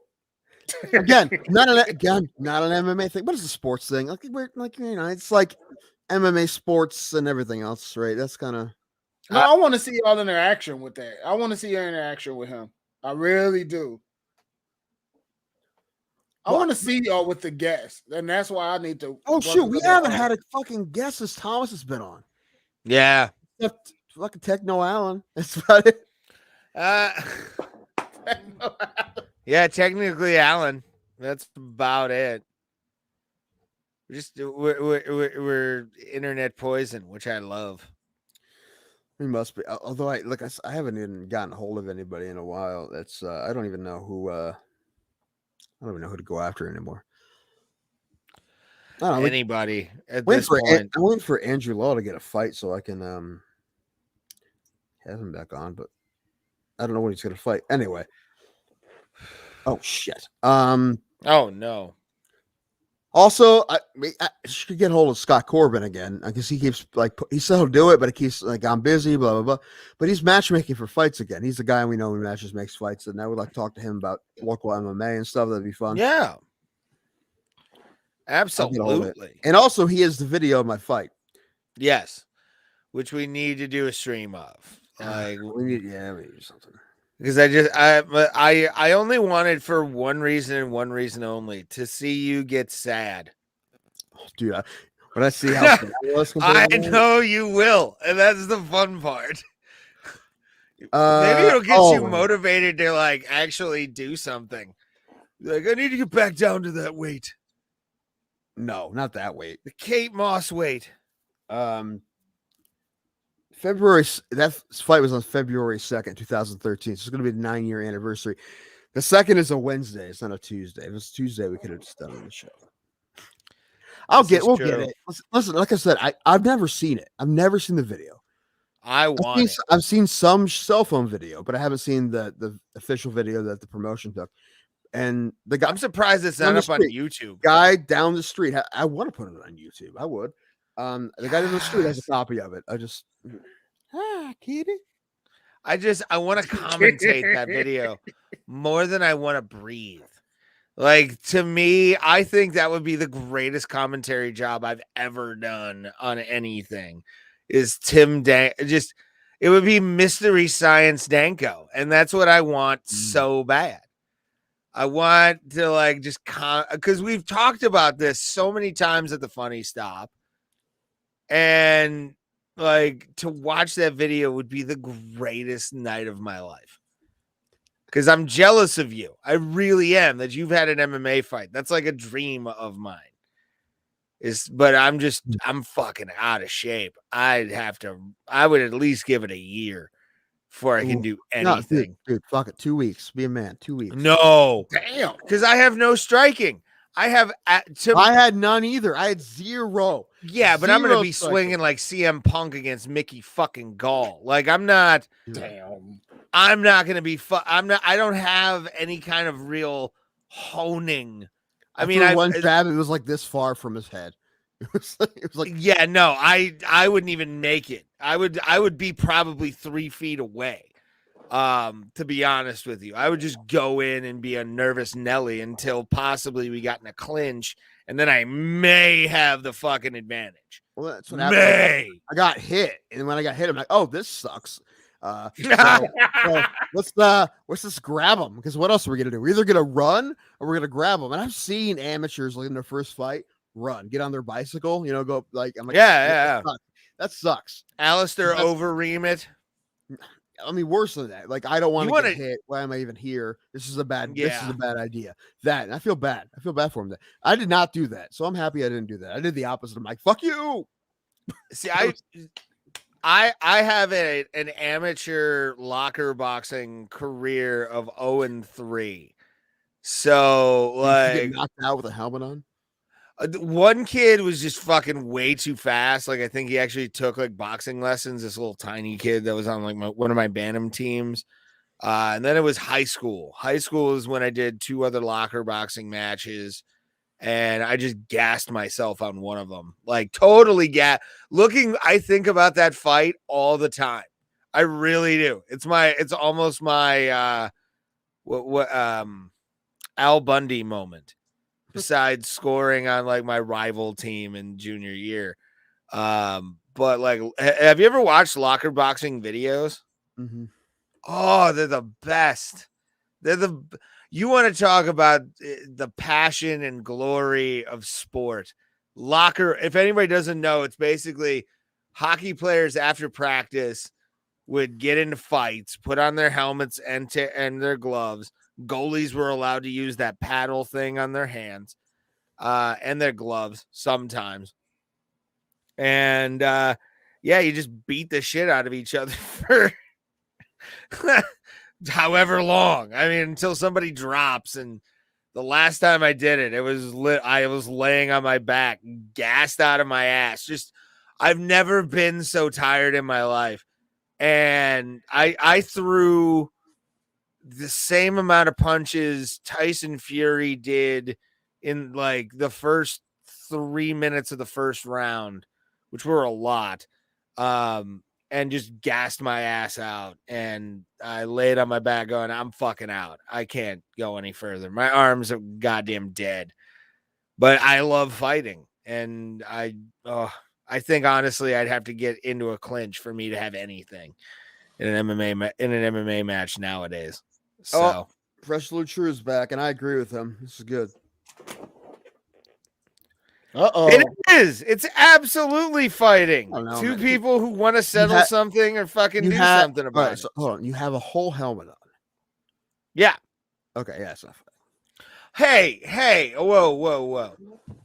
That is have you ever felt the I'll inside call of a hockey helmet? It's I'll pretty call hard. I'll call it sparring. I'll give you sparring. I mean, it would definitely devolve into like street fight level sometimes, where guys are like doing judo throws and fucking like pounding, like ground and pound and shit. I've seen that in actual matches, and I'm like, the fuck, dude. So locker boxing turns into Mortal Kombat. Almost, but without the skate. The skates aren't on. Sadly, you know what? I think it would make it more Mortal Kombat if it was skating. If there was skates to cut off limbs, absolutely. You know what combat sport we absolutely need to cover? Hold on, I'm gonna send a video. Tiddlywinks. Then fighting. High speed jacks. I wish extreme arm wrestling was still a thing. Oh, that was the shit. When they would beat the fuck out of each other and arm wrestle, and dudes would get subbed. You're like, what? Here's a real sport. Locker boxing's garbage. This is a real sport. Oh, eat a dick. Locker boxing's for men. No, they're not. No, this is a real sport coming up. Oh yeah, this is a real sport. Hold on. I almost got it. Is there any titties? Brett? There's tits. I'm gonna fucking kill it's you. a real sport. Okay, no, We get kicked off to just Twitch because of you. Listen, I challenge you to one of these fights. All right, let me go full screen. We'll do this. Let me go full screen. We're gonna go full screen. Hold on. Let the guy in the chair be the guy in the chair. Let him produce. Yeah, Trying. He's our Ned. It's just I'm using my white privilege. Okay. Jeez, you know what, young man. Oh, I don't have any of that, by the way. Say #1 MMA show in Alabama. Yeah. Nothing against Alabama. I'm sure it's a great place. Did lose the national championship too. To my Georgia, like I said they would. One team, Thomas. Okay. I'm already for what I see. Yes. Pillow fighting Yes, championship. queen. This is a real sport. There you go. Oh, there you go. What's in those pillows? Just like cotton? What do we got? I would think they're goose feathers.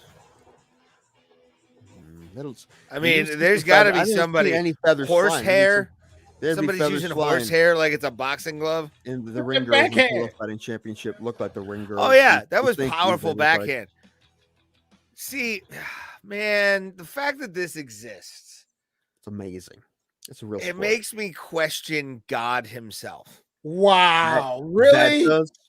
Yeah, like why would you? Of all the things we've talked about and all the things that you watch, that's the one. It's impossible. You have a point, but again, I just I don't know. Pillow fighting championship. Mm-hmm. Come on, it's competitive. Professional pillow fighting. It's competitive. You know what I would like? I like. Here's an idea. We're gonna start it. We're gonna do it first, right? Bro Plata presents pillow fighting jiu-jitsu championships, right? It's like combat jiu-jitsu, but you get a pillow. Yeah. You have to have a pillow in your hand at all times. Always have to have the pillow. You get penalized if you drop the pillow. You gotta does have a rape pillow the whole time. smother? Is a rape smother a move? Yes. The rape choke is a move. Yes. Rape choke is technically a move. Yeah, because I mean, listen, you can smother someone with your stomach or your chest, so you can absolutely do it with the pillow. Yes, absolutely, that's a move. Oh yeah. Have But you also, ever had that happen to you? Listen, if you have somebody in your guard, you're on your back, right, and they try to smother you with a pillow, what do they open up for? Omoplata. Triangle. Yeah, Wow, omoplata. Yeah. Any of those, yeah, they're opening up. So I'm gonna say this is a genius idea. This is almost as good as Wheel of Combat. Pillow jitsu. Pillow jitsu. Pillow jitsu. I like it. Pillow jitsu is the new martial art we have to perfect. I think so. So many rapes will be stopped. Man, you know what? Because of pillow jitsu. Is, man, if we go down to Route 250 martial arts, where my buddy Andrew is, and there's a couple guys we had on the show, Brogan and Hunter, and we go down there and give them pillows. And be like, hey, grapple with these pillows. They do it. They put it on camera. They're cool dudes. They do it. I think it'd be great. I have an idea that we'll talk about after the show. Right, you're throwing the pillows, right, and then you're taking somebody down, and you're on top. You're just ground and pound with the pillow. I like it. I have a sketch idea that we'll talk about after the show. No, I don't like it. Damn. Why not? Because you would be the star. You would be the person. I like it a little bit doing the pillow jitsu. I wouldn't be doing it to you. Like a sketch, like me teaching a pillow jitsu at like class at like a mini ball. Shh. Shut up. Like shut your whore mouth. Okay, Jim Danko. No, it's like Foot Fish Way or like whatever was in Napoleon Dynamite. Well, no, I have to show respect to Master Ken. He is a legitimate martial artist. And you can go see that interview with Master Ken. That was like our second interview, our best interview. That's a yeah, I mean, I honestly can't believe he did. We should have him back. It's been over a year. I would love to have Master Ken back. He's done a lot recently. Good. It's been over a year. He'll come back. A pro wrestling show. Nice. Where he did stuff with even Bulletproof Blake Troop, former PFL fighter. We're supposed to have him on too. Yeah, I got to get a hold of Blake and get him on the show because he's willing to do it. And that referee who was golfing.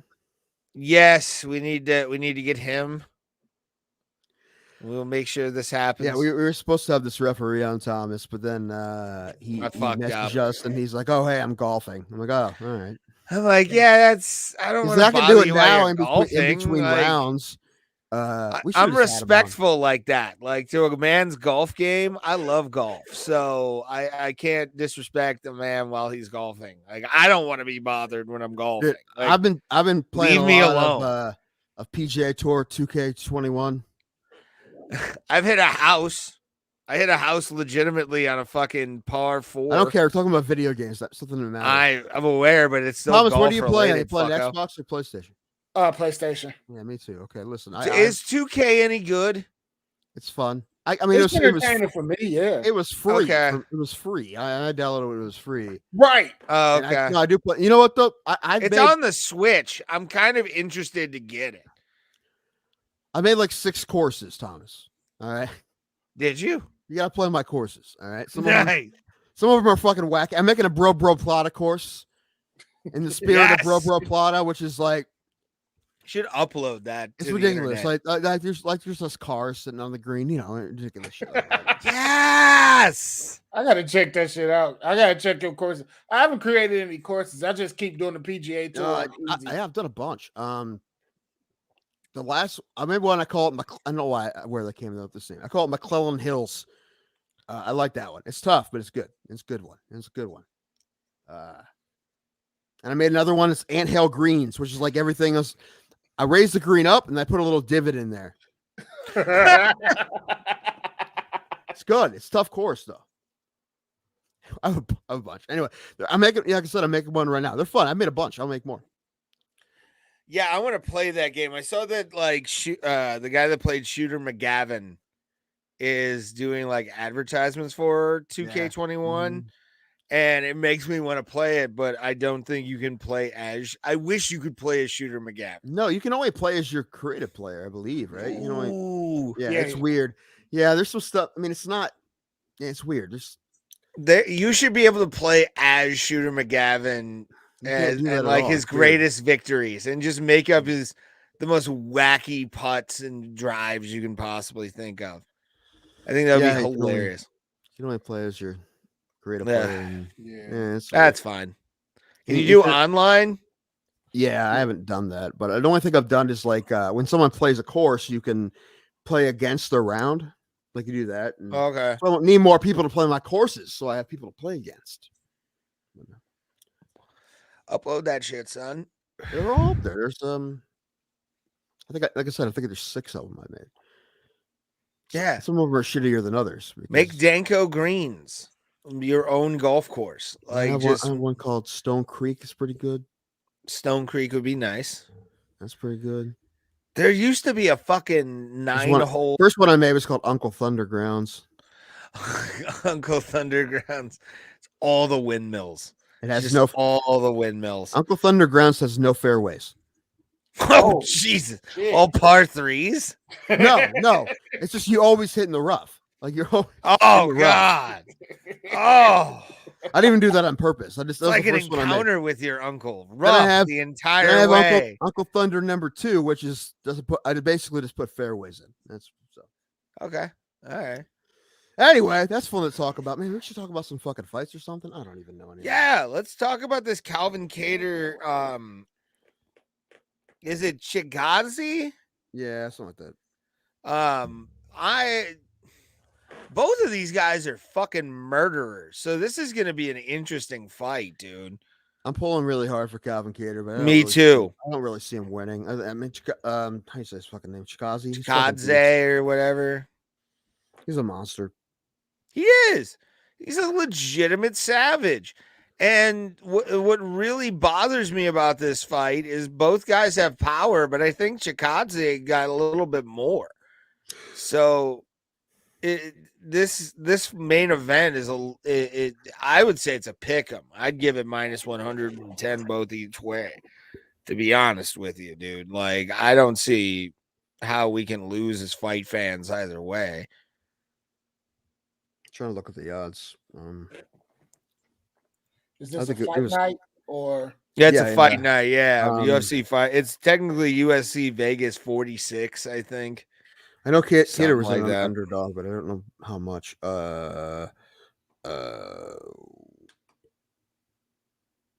What the hell is it, man? Yeah, it's pretty close. Well, not really. Calvin Cater's a plus 190 underdog, so he's almost 2-1. And Chikazi is minus 225. 235, minus 235. So he's a favorite by a good bit. I mean, I'd put money on Calvin Cater right now. He's on a roll, so what? This is why he's been on a 15-fight win streak. Yeah, that's Chikazi, you crazy person. You do you not remember Cater about a year ago? Oh, Calvin Cater fought Francis Ngannou last year. You're a fucking idiot. He ever I'm since sorry, losing, that's me. That's mean. Hold on. You're mistaken. It's better. I apologize for calling you an idiot, but what you're saying is Oh, I am, though. nonsensical. Well, you I- said it. I was trying to be nice. You're not. His last fight, he got the shit kicked out of him on Max. It was a good fight, but Max Holloway beat him up. Oh, the yeah. fact that he stood in there. Do you not even know? But again, you're fighting Max Holloway. I think honestly, he's got. This is why Chikazi I compared to fear fucking you Cater. being here without me. Because you imagine your shit unchecked? You just being like, oh yeah, Kevin Cater's won 15 in a row. No, he hasn't. He lost his last fight. Do you remember Chikazi's won a how lot I of like fights to in a row. make things up and Brent, that's fights your out of fucking whole excuse. cloth? You son That's of a your bitch. excuse for not knowing shit. No, it is not. Yes, it is. No, because I know it frustrates you, No. Oh boy. and I like frustrating you. There will be no frustration, gentlemen. Why not? Ray's trying to make the show Behave. worse. Ray's trying to sabotage. Listen, this is why we're not going to be able to do anything, because I'm trying to lift the show up and Ray is actively trying to sabotage it. No, That's what you're doing. absolutely not. A little bit, but not a lot. Ray doesn't even know what MMA is.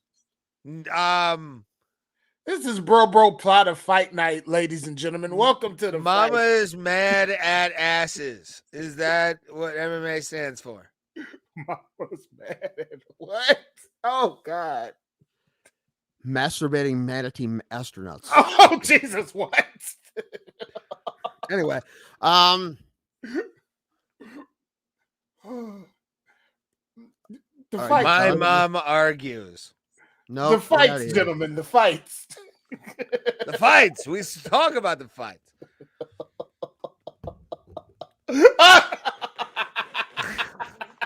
We're the greatest show on the internet. Like we are. Fucking garbage people. Reese. We're the greatest. Like we have everything you want, and we're sexy. 3 minutes Smack of that fight talk, thumbs and we up. don't know what the fuck we're talking about. Exactly. It's kind of how we deal with life. Oh shit. God dang it. We just I don't breeze even know by. who- Nobody cares. Oh man. I don't even know who Andre Failho is. I Lima's tough. Andre Fiallo. see Michael Pereira Lima to me, if he doesn't do the fancy shit, he's really good. Like if he does good counter striking, really focuses on getting, the upper hand on his opponent, he has some real power behind him. But he loves to be Cirque de Michael Lima.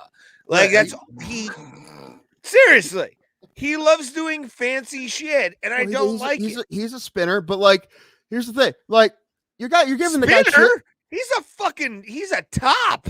You're Probably with his boyfriend. Look at that hair. and top Oh, spin. oh, You're saying the same thing. Why are you trying to one up me? Say the same thing.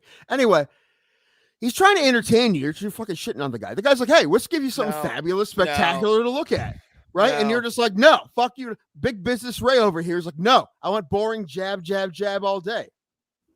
Look at this. Look, okay, Big Business Ray doesn't like that. What Big Business Ray likes and what the hat likes at all times, God damn it, is goddamn knockouts, if I'm really going to be honest with you. I love a knockout, and Michael Pereira Lima doesn't get to the knockout when he should, when he has the fucking power. All right? Look at me. Look at me, Tim. Fuck your phone. Look at me when I'm talking to you, because Big Business Ray is in the building and he has shit to say about Michael Lima. I love the guy. Think he's one of the best strikers in the business, in the game right now, but he just is too fucking flashy. Get it over with, son. Get it over with. It's like, do you stay with a hooker after you come? Do you cuddle? No. You fucking do what you got to do and leave the money on the drawer. That's what you do. Now you're the guy in the first date who says, "Why do you wear so much makeup? You'd be so much prettier without it." Bullshit. That's you. That's you. To quote our master Ken, bullshit. Get it over with and get it out is what I say. That's what I fucking go with. Regardless of Make sure whether you're or not negative on that Ray test. likes the way he's been doing it, the man's won 3 fights in a row. He won his last 2 He has. against Williams And I'm not Nico saying Price. he's Tough dudes. And this guy is Fialho's first UFC fight. He came on short notice, I believe. See, here's the thing, though, dude. You he you doesn't think win I'm against taking? James Vick. Yes, yeah, he had. Wasn't he the one that upkicked him? No, it's Nico Price. We're talking about That's it. Which they fought recently too. Michael Lima and Nico Price. They got in the octagon Michael recently. Lima. Okay. I'm talking about this guy. I'm not gonna say the Pereira part. Fucking yeah, if he's gonna have Lima on there, I'll say Michael Lima. Anyway, this guy's from Portugal. I've heard of Portugal. I don't think he really has too much. But of a- again, is I think I'm gonna pick he Michael really- Lima is he if he really an just underdog? I think they just put that up there to make Michael feel bad. Because I Where are got the odds? him as my Why am I favorite not going looking into at this. the odds right now? Whose fault is this? Ray's fault? Whose fault is this? It's always my fault. You know that. But no, yeah, Michael. I got Dead Michael. air. I got I'm trying Michael to Pereira these Lima. ones. Yeah, me too. But I want to take a look at this. The odds here. Yeah, I'll put it's a money down minus. on He's Michael a Lima to minus. win. Yeah, that plus 100 is nothing. He's a minus 310 favorite, so he's supposed to win this fight. Okay. This fight is actually going to be good. Chikadi and Amaya. Two hotties, by the way. I honestly like, especially Jennifer really? Maya. Ooh, that's no, we already know this. We all both know that we have different different tastes. I have taste. You do not. You have some sort of taste. Taste for the ones with taste. Oh God. It's the kind of thing people like. It's the thing. I'm a shade face away from Ray wanting to fuck me. I've said that all the time. Like I have the hair. I have the man. I have. You're the tits. you're too young. But two, Jennifer Maya looks hot in that photo, sir. No, she doesn't. She does have a bit of a strong chin. Very strong, but I would still really strong. Actually, that's I don't want to get actually that picture doesn't do her justice. She's better. I don't want to do a Sean O'Malley. Casey Kenny. Yeah, I don't want to do that moment. But the thing is, I don't want our moment. You don't work with her. You know, it's different. So but still, like I don't know. I feel disrespectful to people who can beat the shit out of me. All right, here's the because they could easily flip me, both of them, and that scares me. Maya had a bunch better showing against Valentina than Shukanian did when she fought her, but they both had title shots that didn't work out because they had to fight Valentina Shevchenko, who's a monster. Caitlin Chikadian, the fight she loses, she gets finished and she gets knocked out. Jennifer Maya is not someone who's going to really knock her out. She has grappling ability. However, she's fought grapplers before. I don't really know. Listen, if Maya wins, it's going to have to be by submission. But I think that on the feet, she stays on the feet. Chukadian is going to be able to outpoint her. So I'm going to say Caitlin Chukadian is going to win by decision. I got my girl Jennifer Strong Chin Maya all day, every day. Call me baby. Rushmore chin right there. She's what we call strong face. Hey, that I'm not even gonna get into that. Anyway, it's a real let's go to the Brandon Royval fight. I got Brandon winning. I'm a big fan of him. And that's all I really have to say about Brandon Royval. So you don't know who the other guy is, so you're trying to say to me? Yeah, sort of. He looks familiar. I've seen his face. I've seen his face in the octagon, maybe. Oh, I'm glad you said octagon. So many ways. I've seen him on the OnlyFans. Wait a minute. I didn't think you was gonna go that way. This guy's coming off that win against Matt Schnell. If you've had Matt Schnell, you're pretty good at fighting. Matt Schnell is a tough dude. Honestly, I don't. However, I remember that fight. I don't remember too much about it, other than he's the guy that got knocked out by Kara France. I remember that one. Yeah. He had Kara France done, and then he came back and knocked him out. That was one of the best comeback fights of the year. But he's a grappler, and Royval isn't really. So I don't know. I'm still picking Royval because I want the American to win. He's a tough dude. Where's it coming off of? I'll tell you, Tim. Okay, thanks, Tim. Oh, 2 losses. Okay. 2 losses, but one was the Brandon Moreno. I remember that. Get him like a Mr. Bill toy where it's like, I'll tell you, Tim, and then he puts it away like nothing's wrong with it.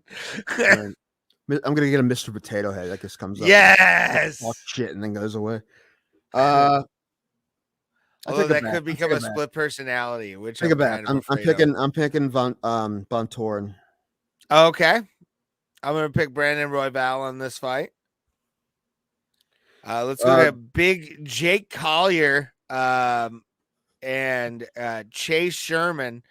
Chase Sherman wins the award on Bro Plata for most likely to look like an 80s villain. Like he looks like an 80s bully in like Better Off Dead or No, something. he looks like the guy who bullies Jake Collier. That's what. Yeah, yeah. Like Jake's been training his whole life for this fight. These guys Lunch are both money coming in off third losses. grade, bro.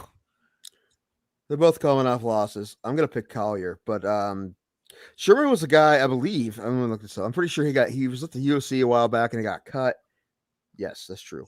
And Yes. he came back, but he might get cut again if he loses this fight. He has losses to Parker Porter and Andre Arlovski. He beat Ike Villanueva, which is always tough. Ike Villanueva's a tough guy. Collier is coming off the split decision loss to Carlos Felipe.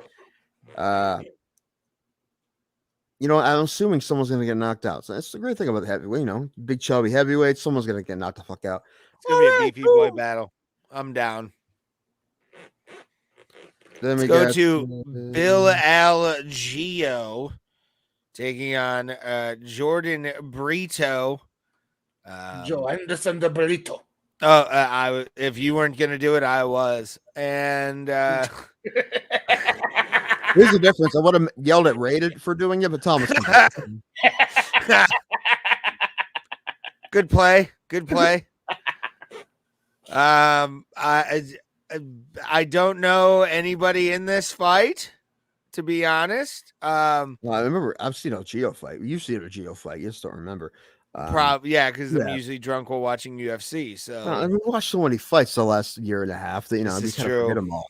Yeah. Until I look, I'm like, oh, okay, I remember that fight. I might start taking notes during fights too. It's probably a good it is a good idea. It's just Thinking about doing that. That way the commentary the next week sounds better.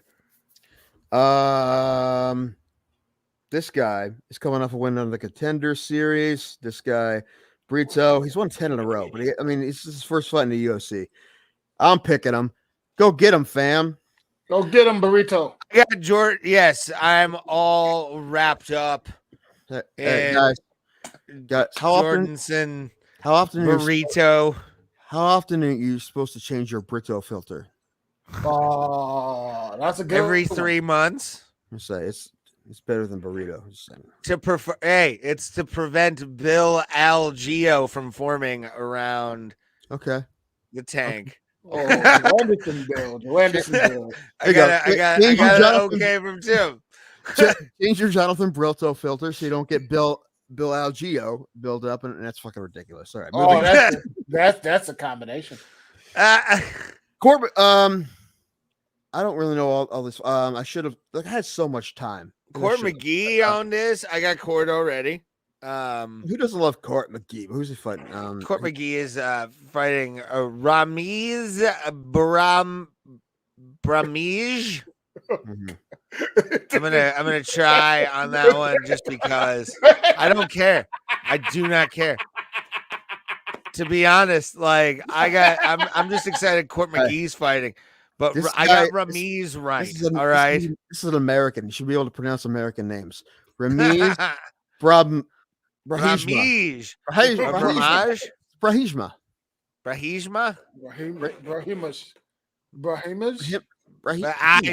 No, it's Brahima. Yeah. Is it? We'll find out Saturday. We'll find out Saturday. How about that? It's Brahima. It has to be. I'll bet you $20 to be paid on Monday or Wednesday. That next Wednesday, obviously. But Ramiz, we'll find. You're wrong. I'm gonna bet against you. Figure this out right now. No, I'm gonna figure it out later. No, yeah, we're gonna. No. You're not allowed to until the announcer says it. I'm gonna look after the show. You suck. I don't have to tell you, but I'm gonna look. Yes, you do. You have to tell me everything. But you just told me that you didn't want me to. I don't know. We're like fucking bickering couples. We are. Tonight, y'all are. And Thomas is the son who it's his fault that we got divorced. If we ever break up, it's gonna be Thomas's fault. Yes, tell him it's not real. we get him on alternate Saturday, or I get him on alternate Saturdays. That's how it works. I'm the one that can't be trusted. You obviously can. No, wait, we both want partial custody. Neither of us want full custody. It's not your fault, Thomas. No, I want full custody of Thomas because he's my friend. Brahima. Brahima, you were wrong. No. I said it correctly. No, and that's especially The J is silent. Listen. The J is silent. Says every name. I said Brahima. Brohima. He said Brahima. I said Brahima. Difference. I said Brahima. No, you didn't. You said Brohima. I did. Watch the tape. Anyway, I was You right. said Brohima. Venmo me $20. Get out of here, bitch. I was trying to get it not to sound off, but when I clicked on the what's name, I was like, okay, I want to know for myself. Well, I'm not gonna tell anybody. Fuck it at this point. Oh, this Court McGee. I'll buy you beer at the UFC Columbus when we go. Yeah, I got I don't know. I'll give you the full amount. I have places that I could stay down there. I'll probably end up at Allen's or somebody else's. Yeah, I was about to say Allen's because me and my friend are gonna be getting a hotel room together. If it was anywhere else, I'd just get a room, but I don't think it's necessary. So yeah, absolutely. Gabriel Benitez coming back against TJ. Don't call me Dillashaw Brown. I'm sure he said that all the time. Mm-hmm. Everybody named TJ has the same last name. It's ridiculous. Well, he also has blonde hair, so you know. Although he has more baddish ears, to be honest. Like those are cauliflowered as a motherfucker, and those are flying squirrel ears right there. You only see those. You only see those on the world news. I have John ears. I'm just hiding them with my hair. Mine are okay. But no, those are hanging in a cave upside down ears. Like that's exactly the kind of fucking shit. And what is that tattoo? I wish we could zoom in on that tattoo. Well, why don't we look up an image? Because it looks like an Adidas logo. Our man Benitez is coming off a loss to Billy Quarantino, but that's not a big deal because Billy Quarantino's a monster. But he has lost fucking savage 1, 2, 3 of 4. So this guy, he's going to need a win here. TJ Brown. This gentleman is coming off a win of Kai Kamaka. Before that, two losses against Danny Chavez and Jordan Griffin. What weight class is this? I'll tell you, Tim. Thanks, Tim. It is 145. It's featherweight. Yes, it's featherweight. It's one of Krause's guys. They have a lot of bangers there. They have a lot of good guys. Krause is a good coach. You have a lot of good winners. I like what he says in corners too. He doesn't sugarcoat shit. Yeah, he's fun. He's fun to hear in the corner, Krause. I'm gonna have a stroke watching this lightweight bout that Thomas just got us off of. Because reading that guy's name. Like seriously, I'm about to have a stroke reading that fucker's name. Like I don't know. It's Bush. We had 2 damn presidents with his damn name. You can't yeah, and there's an airport in Texas named after that. Yeah, also Kate Bush, your favorite artist. No, that's not my favorite artist. There's your tattoo. Already he's losing points with me with this fucking cage on his arm, looking like a UFC creative fighter. You're right, he does. Yeah, this is a guy you create in career mode and then have him go through the WEC just for fun. Like I like the I forget the guy's name. One guy has that like around his leg and it looks like fishnet. Yeah, that's kind of cool, but like weird. I don't know that fucking fishnet tattoo. I'm like, oh, it's supposed to be a cage. This is definitely a dude that speaks in third person. TJ Brown doesn't do leg locks. All right, let's get back to TJ Brown doesn't need the omoplata. The omoplata needs TJ Brown. Let's get this going. All right, no, it's called the TJ for TJ Brown. No, third one didn't work. Usually it's threes, and I tried. His first UFC fight, he lost to Austin Hubbard. Dakota Bush we're talking about now. Now his second fight against a guy who just had a win on the Contender Series, whose name is hard to pronounce. Vyacheslav when I, Borshchev. Borcheskev. Borshev. Borshev. We have Borshev in my country. Two It's syllables. so delightful. You throw the beats in there and it works perfect. Borshev. Borshev. Or I know how to say this guy's name. Brian. I was left winger in the Russian Federation hockey team. Brandon Kelleher is always fun to watch fight. Every time I see him on a card, it's exciting. He may Yes. not always win, but he's always fun to watch fight, no matter what. Yeah, Brian Kelleher is a really good fighter. And then Ray, this guy, god damn it. Why? Go ahead, Ray. You try this. No. Yeah. Kakarov from Dragon Ball Z. This guy beat Trevor Jones. Karamanov? Yeah. As much as I like Kelleher, I'm picking Karamanov. Yeah. Karamanov. Kakramanov. Cockring. What? Kakramanov.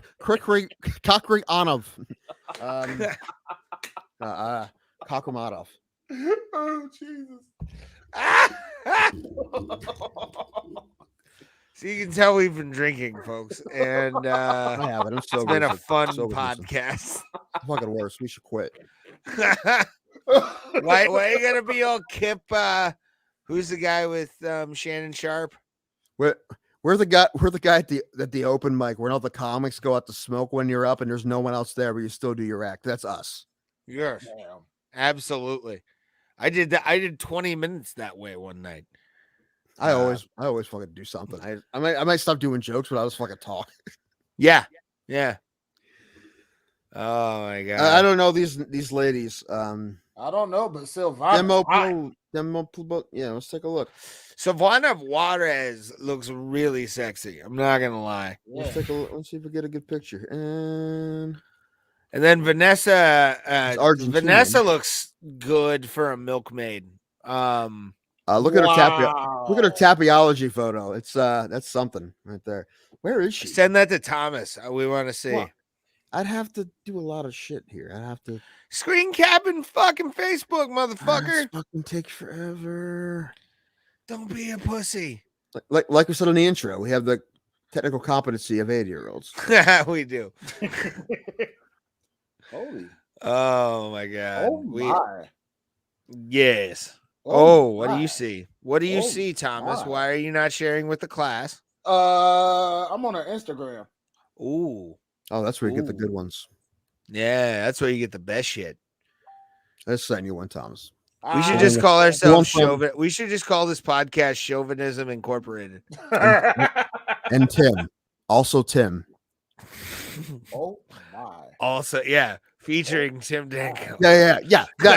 Chauvinism Incorporated featuring Tim Danko. Nerd Incorporated featuring Tim Danko. Wrestling Fan Incorporated featuring Tim Danko. Hey, what else? Don't you hate on pro wrestling? Pro wrestling is life. Pro wrestling is Jesus. I'm not. You know, you are. I don't. I never do. You do. I Wait rip a on minute. you. What the heck? That ain't what I wanted to share. Stop. God damn it, Thomas. I know. Give me a break. Oh my god. Such a horrible joke came to my head, but I'm not even gonna say it. Nope. Good. Don't. Nope. I want to know now. Nope. Can't do it. Yeah. Well, not on air. Yes. There you go. Oh, where is she? That's a weird. That looks like is that Abu Dhabi. What's he saying? Yeah, it looks like Abu Dhabi or Dubai. Yeah. I just God damn. What the southern hell was that, Ray? What the fuck? Oh my god! I would let her just smother me and then call her mama afterwards. Like that is respect the athlete. Ken, what are you showing me? What are you showing me, Thomas? Why? It wasn't me. Tim did it. I'm just screenshotting it. Who is you that? You asked for it, so I gave it to you. Oh my god. That is the most beautiful champion in all of the world. What is Oh, that belt? LFA belt? All right. I mean, it's at least Listen, a you have to be pretty respected belt. tough to win. Yeah, you have to be pretty tough to win an LFA belt. Fuck yeah. Let's go with Blake some Troop news. was an LFA So, guy. so Masvidal and Colby Covington is official. Okay, good. Good. That's and that's got a headline. UFC 272, which wasn't the case, but that's fine. I just hope they stack that card with other good fights if that's the main event. I mean, to be Man, honest with you, you can't ask for a better main event. I I'd think like honestly, this should have been a title fight night. man. Yeah, because I like a title fight in my pay-per-views or Conor Yeah, McGregor. well, But I don't. They're I was these about to guys. say, Listen, yeah, these guys Conor. they're trying to be diet Conor McGregor's, and they're not. I mean, no one. It's Ah, the closest thing you can get, but maybe. But they're the I closest you can will get. say The this. closest you can get. But I it'll will be say fun, and this. it'll probably do okay numbers. But I'm gonna Talking buy it. for this is gonna be amazing. That's true. That would be the best part. They will sell tickets and pay-per-view buys based on what they say at press conferences. that if would I be was good before the show. What's up, MMA hoes? Hey, man, What's going on, baby? Thank you guys as always. We appreciate Brahima. Brahima. We nailed it. I got it. Why is the infamous being thrown on the? Because you have to. It's Middle Well, Eastern. I just have gunk in my so throat. Perfect. This is the worst show on the internet, by the way. Worst show on the internet. This is our 50th episode with the MMA host, though. We love you guys. Anyway, so like the day after our last show, they said that Holloway and Volkanovski were gonna fight again for the featherweight. Yeah. Title. Then, like the next day, Holloway is out because he's hurt. So I guess he irritated some injury that he had. I'm not happy about it. I think Max has earned that trilogy fight to like possibly get his belt back. Still think he got screwed on the second fight. So I want to see that fight, but right now, the way Volkanovski looks, that would have been one of the biggest fights in UFC history when it comes down to both guys just completely accurate as fuck is the best way I can say it with their striking. And to watch those two fight would be amazing again. I'm not gonna lie. It's been a while too. So it makes sense. Yeah, it did. That's why they did it. But it didn't work out because he's hurt. But Thomas, it's been like 12 minutes since the MMA holes popped in. We're long gone. They gave up on us. They gotta put those comments up, fam. No, they haven't. Those comments up, fam. I missed it because we were looking at Hot Chick. That's fair. No, I bet they're still watching. They're very supportive of Brobo Plata. They found us. Remember that. True. They pop in like like big brothers going, "Hey, you got more listeners? No? Okay. Right, we'll help you later. Be better. Here's a nookie. Yeah, that's But anyway, so the title fight is still happening. They're giving it to Chen Sung-jung, the Korean Zombie, is going to fight Volkanovski, which I don't expect him to win. But I love Chen Sung-jung. No. He's always fun to watch fight, even when he loses. So I will watch the fight. I'll be excited to see it, but I do not expect him to win at all. However, it's not impossible. It's definitely not impossible. He really has to believe in himself for that to because Volkanovski right now is a man possessed. Activity, says Ray. All right. Yes, pretty much. I mean, you have to click your heels together. Yeah. If he reads The Secret the night before the fight, he'll win. Read Dianetics. It makes all the sense in the world. That's true. But it's to me, I'm pumped for it. I think Chen Sung-jung deserves at least a title shot right now. And yeah, will I be excited to hear his theme song popping through in a title fight? Always. Yes. One of my favorites. Absolutely. One of my favorites. Although I think he should come out to the Bad Wolf version more than I do. Get out of here. Get the fuck out of here. No.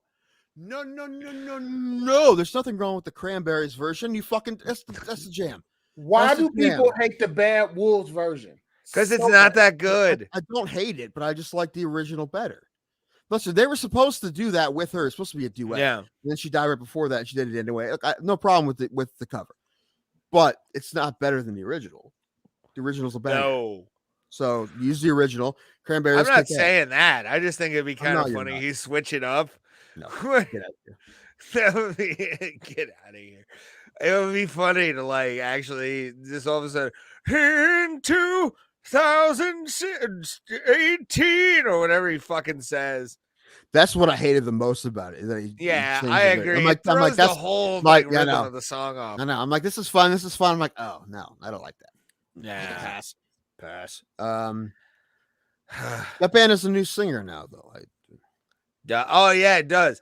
And actually, it's kind of funny. The dude that sang that, Thomas, this more is for you. The dude Something that about sang wrestling, that, the dude that sang Baron Corbin's original theme song was the lead singer of Bad Wolf, like the guy that did the Cranberries version. I didn't know that either, and apparently it's a true thing, Thomas. And I'm gonna say this: that fucking song is a banger. That is one of the greatest professional wrestling themes to ever walk the planet, and it's because of that man's voice. That man makes it. I bring the darkness, I am the thunder. It's so cheese, but so good. It's still Bullet Club thing for me. Well, I mean, no Kenny Omega's. all right, we're not friends anymore. The Loser I mean, podcast come featuring on. Tim Danko. I do not like Kenny Omega, but I will say this. I can't believe they're not virgins featuring Tim Danko. You made me snot, you fuck. I'm excited for January 26th on a level I've never been excited for in my life, because I know not only am I going to be able to see CM Punk, Bryan Danielson, all that shit, right? No, But the possibility that I get to see Sting. Yeah. Roxanne. I will cry. I will legitimately break down. If you cry during Desert Rose, you're the worst, man. Desert Rose is a garbage song. You're gonna cry during that song, aren't you? Like, I need to get me a Jaguar. Yeah. Fucking Desert Rose. I prefer Message in a Bottle. Okay. Message in a Bottle is Sting's greatest song police song ever. His tantric book is dope, though. Has anybody ever tried that? That's so good. It's just 3-day orgasms. You don't know what to do with yourself. You just lay there. It's horrifying. Your walls get a nice coating, but it's definitely orgasms with whom? Roxanne. Myself. You ever had a tantric masturbation? It's awesome. It's amazing. Every breath you take. But anyway, Sting the wrestler. I will cry if Sting comes down that rampway and I hear this is Sting. I'll be like, oh my God, man. I love you. And the camera will be directly on me. I guarantee you see a 32-year-old man just bawling, because I've never seen Sting live ever, and I want to. Oh, I had a rat tail because of Sting. I saw Hogan. Wasn't impressed.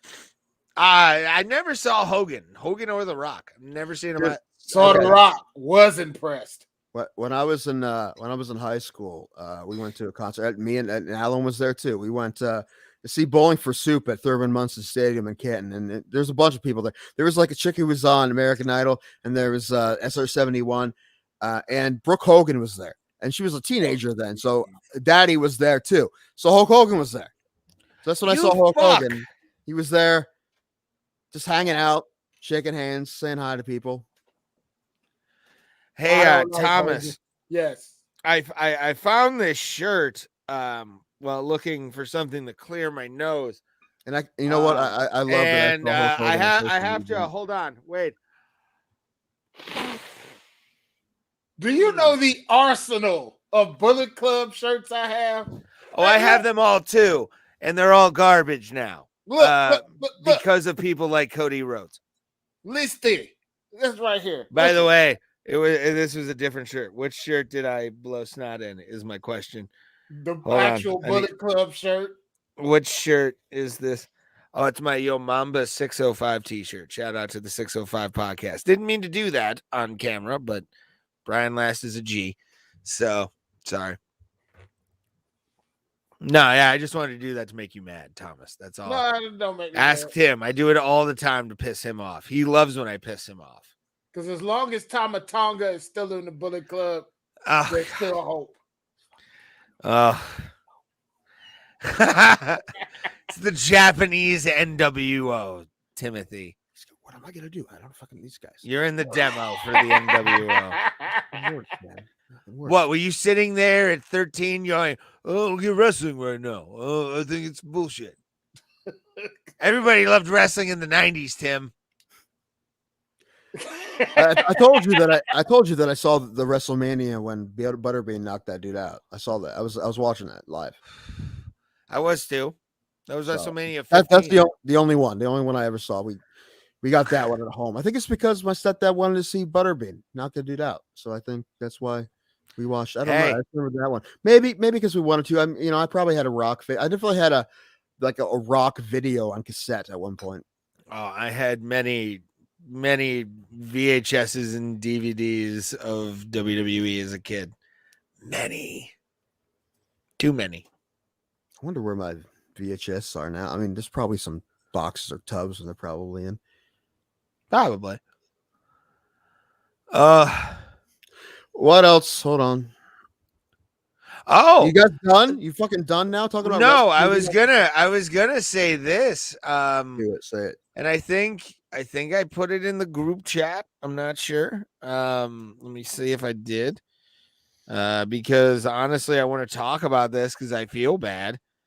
For the person that is involved in this. Did I do? God damn it! Why can't I find our group chat? I can't click on it.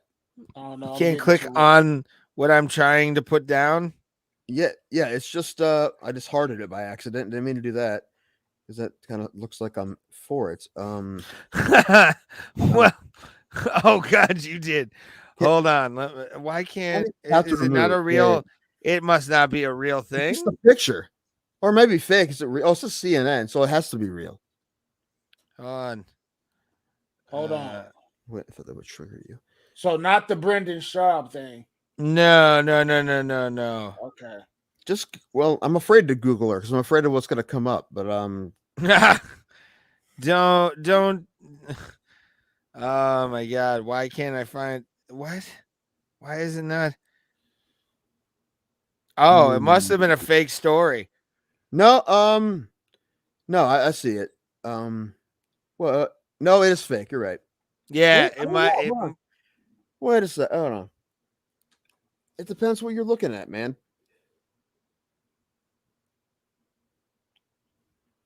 No, I think it's real. It's real.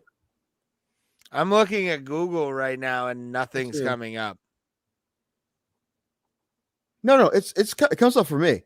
It's how do you call Guillain-Barré syndrome? Guillain-Barré? Okay. Syndrome. Send that to Thomas.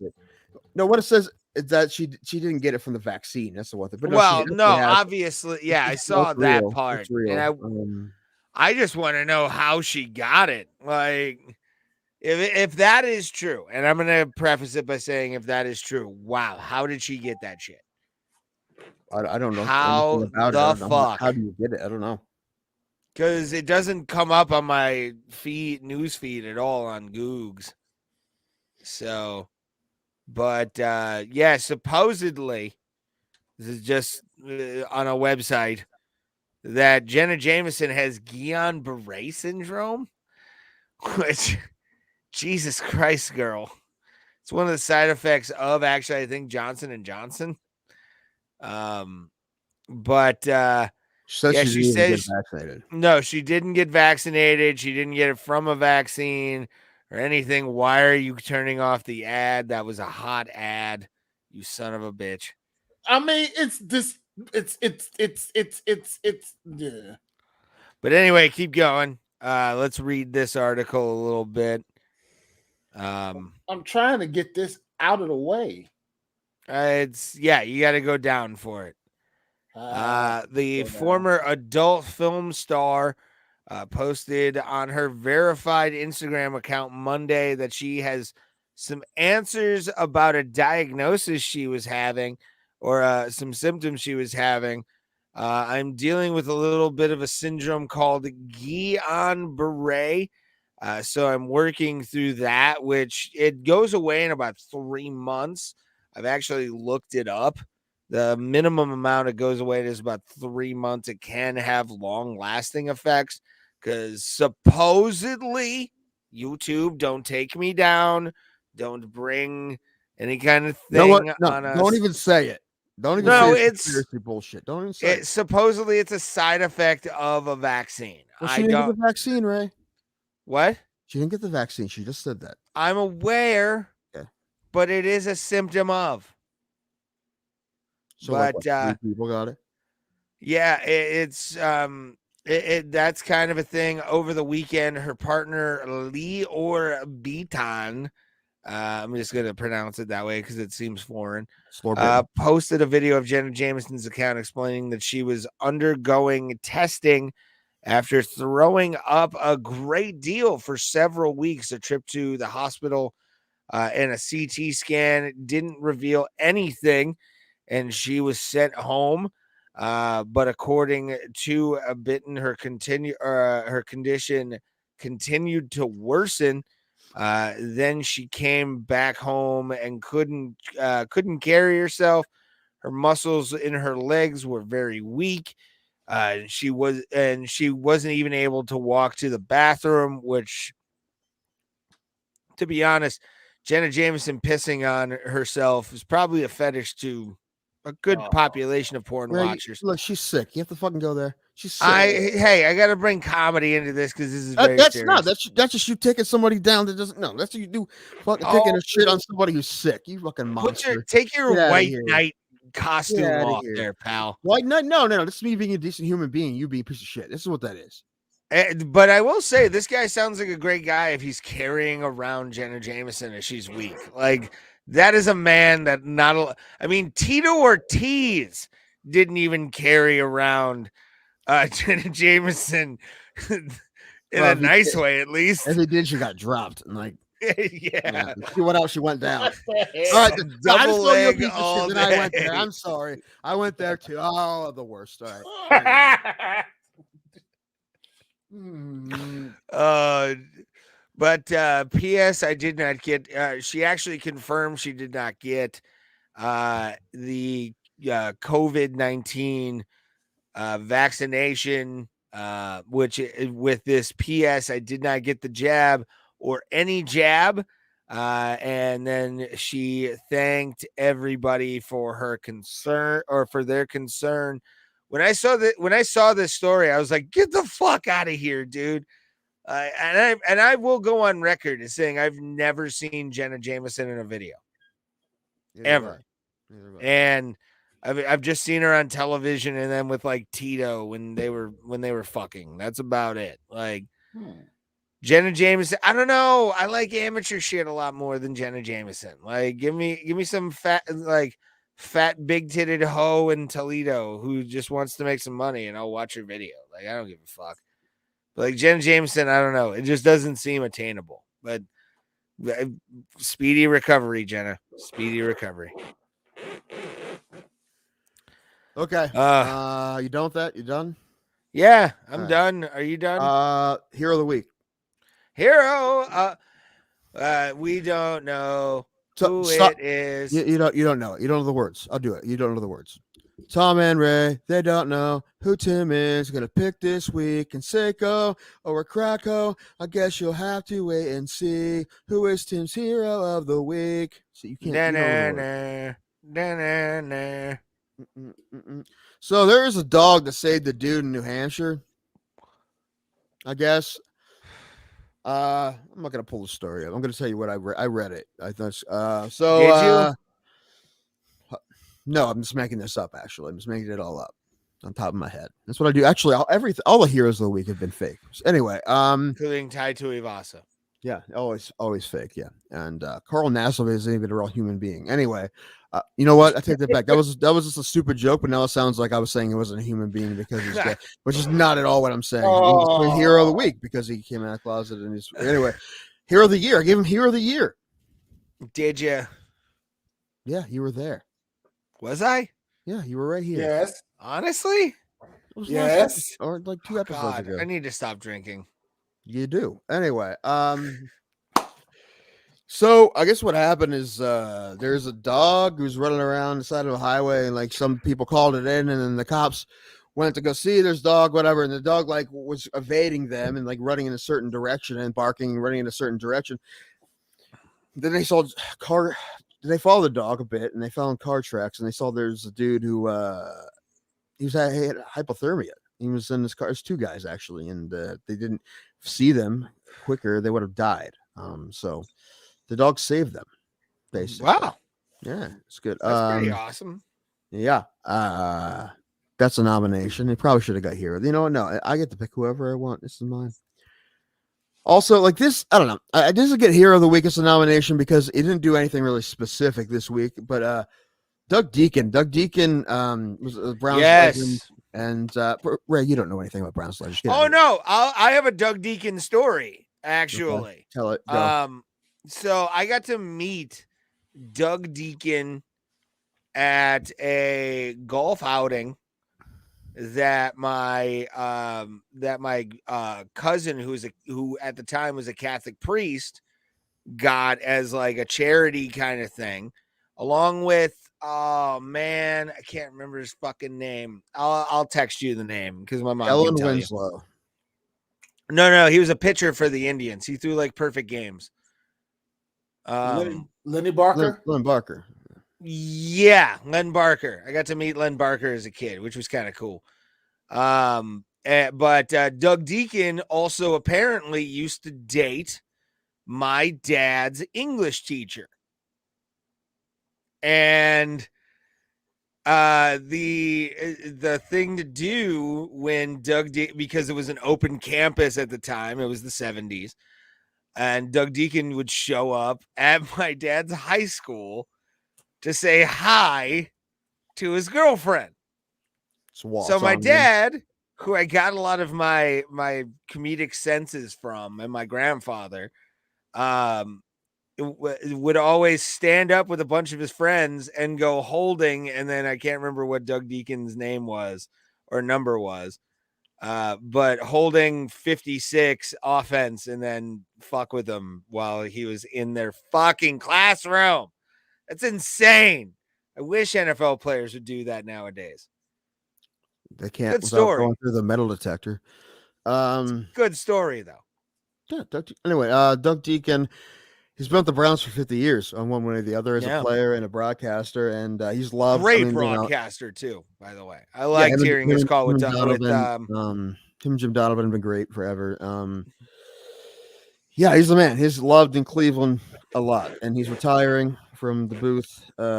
He's the man. Everybody loves Doug Deacon in Cleveland. He's a Cleveland legend. He's one of those guys. Like, is Doug Deacon famous anywhere, any other city? Probably not. Not really. Cleveland though, maybe Pittsburgh. That's about it. Like, I guarantee you, there's some douchebag in Pittsburgh going, "Fuck Doug Deacon." What a nice human being that guy is. Yeah, Doug Deacon is a sweetheart. All right, I know. Another nomination, Mike Doss, the former Ohio State Buckeye, getting into the College Football Hall of Fame. Also, former McKinley Bulldog. Right, he played at Alphasa Stadium back in the day for the McKinley Bulldogs.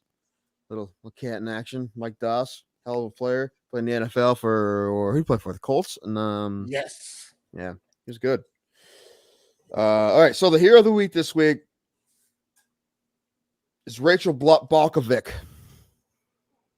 Rachel Balkovic. Okay, that's it. That's it, everybody. Rachel Balkovic is who? She was just named manager of a single A baseball team in the Yankees organization. She's the first, she's the first woman to get a professional baseball job. in Major League Baseball affiliated teams, and I forget the name of the one. I looked it up. I forget, but I think it's one of their low A clubs. But anyway, yeah, I mean, that's crazy. I mean, I don't even know how many women have even been up for those jobs. So, I mean, she's worked for the Yankees for a while, so she's not like she just come off the street. She's worked for the Yankees for a while, so she's qualified. But Ray, I will legitimately get mad at you if you say something dumb right now. Like I most of the time I'm just joking when I'm mad at you, but I will legitimately get mad at you if you say something dumb right now. No, I'm not. I'm not gonna say anything bad. I'm just gonna, be very excited to hear about that team's winless season. It's gonna be. Oh, jeez. Listen, Ray, if you're gonna do a sexist joke, at least make it funny. You just said, "Oh, they're not gonna win because she's a woman." At least be clever with it. If you're gonna be a dick, be a funny dick. That's all I care. That's the thing. That's the rule. If you're gonna be an asshole, be a funny asshole. All right. Just I just love being an asshole. This will be a fucking dark fucking egg. It's gross. Fucking broken egg in the floor there. Looking one of those ones with the embryo comes out of the anyway.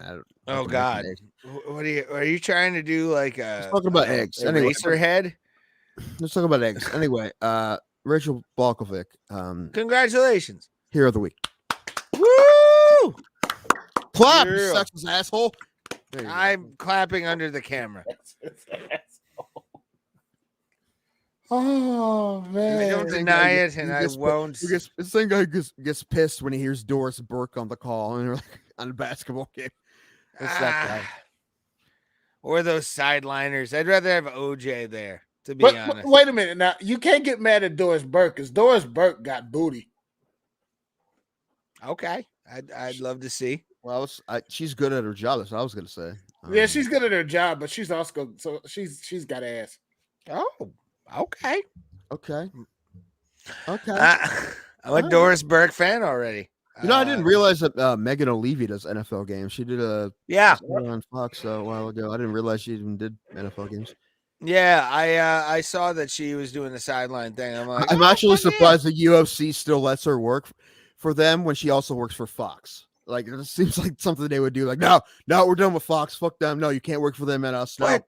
That's something she's under Joseph Benavidez all day, every day. Like maybe he's just at home now, just hanging out. Tired. No, I'm sure he's doing. Yeah. Well, I mean, at least they have a kid together? I don't know. Ask them. Oh. Call somebody. Okay, I will. I don't know. Listen, I don't remember ever seeing her work pregnant. I think she would have. She did. Did she? I don't think she. Yeah. I would have remembered. I can't remember either, but I feel like she's one of those people that like it just looks like she has like a gas bubble when she's pregnant. Nah. She's wearing a different dress you don't even notice. Yeah. I love you sometimes. I am better. You can be funny. Mm-hmm. But I think it's time we close up shop, my friend. For good? No. Damn. Until next week. Because we're awesome. Are we gonna have anybody on next week? Probably not. I mean, I can try. Oh, you know what we didn't? Oh, yeah, we can do it next week. Never mind. We can do it next week. Okay. We need to pick who we think is going to be the champion at the end of the year. There's no like anybody who think are going to be contenders fighting this weekend. I don't think. Well, maybe. GJ is pretty tough, but we'll see. We shall, my friend, and as always, give us a thumbs up, subscribe to our channel, and make sure to hit the notification bell so you can always leave a comment down below as well because it helps the algorithm. We appreciate all of you. Also, we want to hear from y'all, friends. Yes, we always have the chat live and open to anybody. We do not care as long as they're not activating sleeper cells. Well, we haven't reported one of them, so we're fine. Probably. Yes, I agree. And we appreciate all of you as you sexy bitches. And as always, we will see you at the Kumite, fam.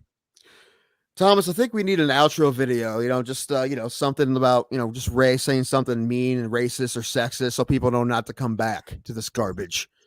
I'll hop right on that. Mm-hmm.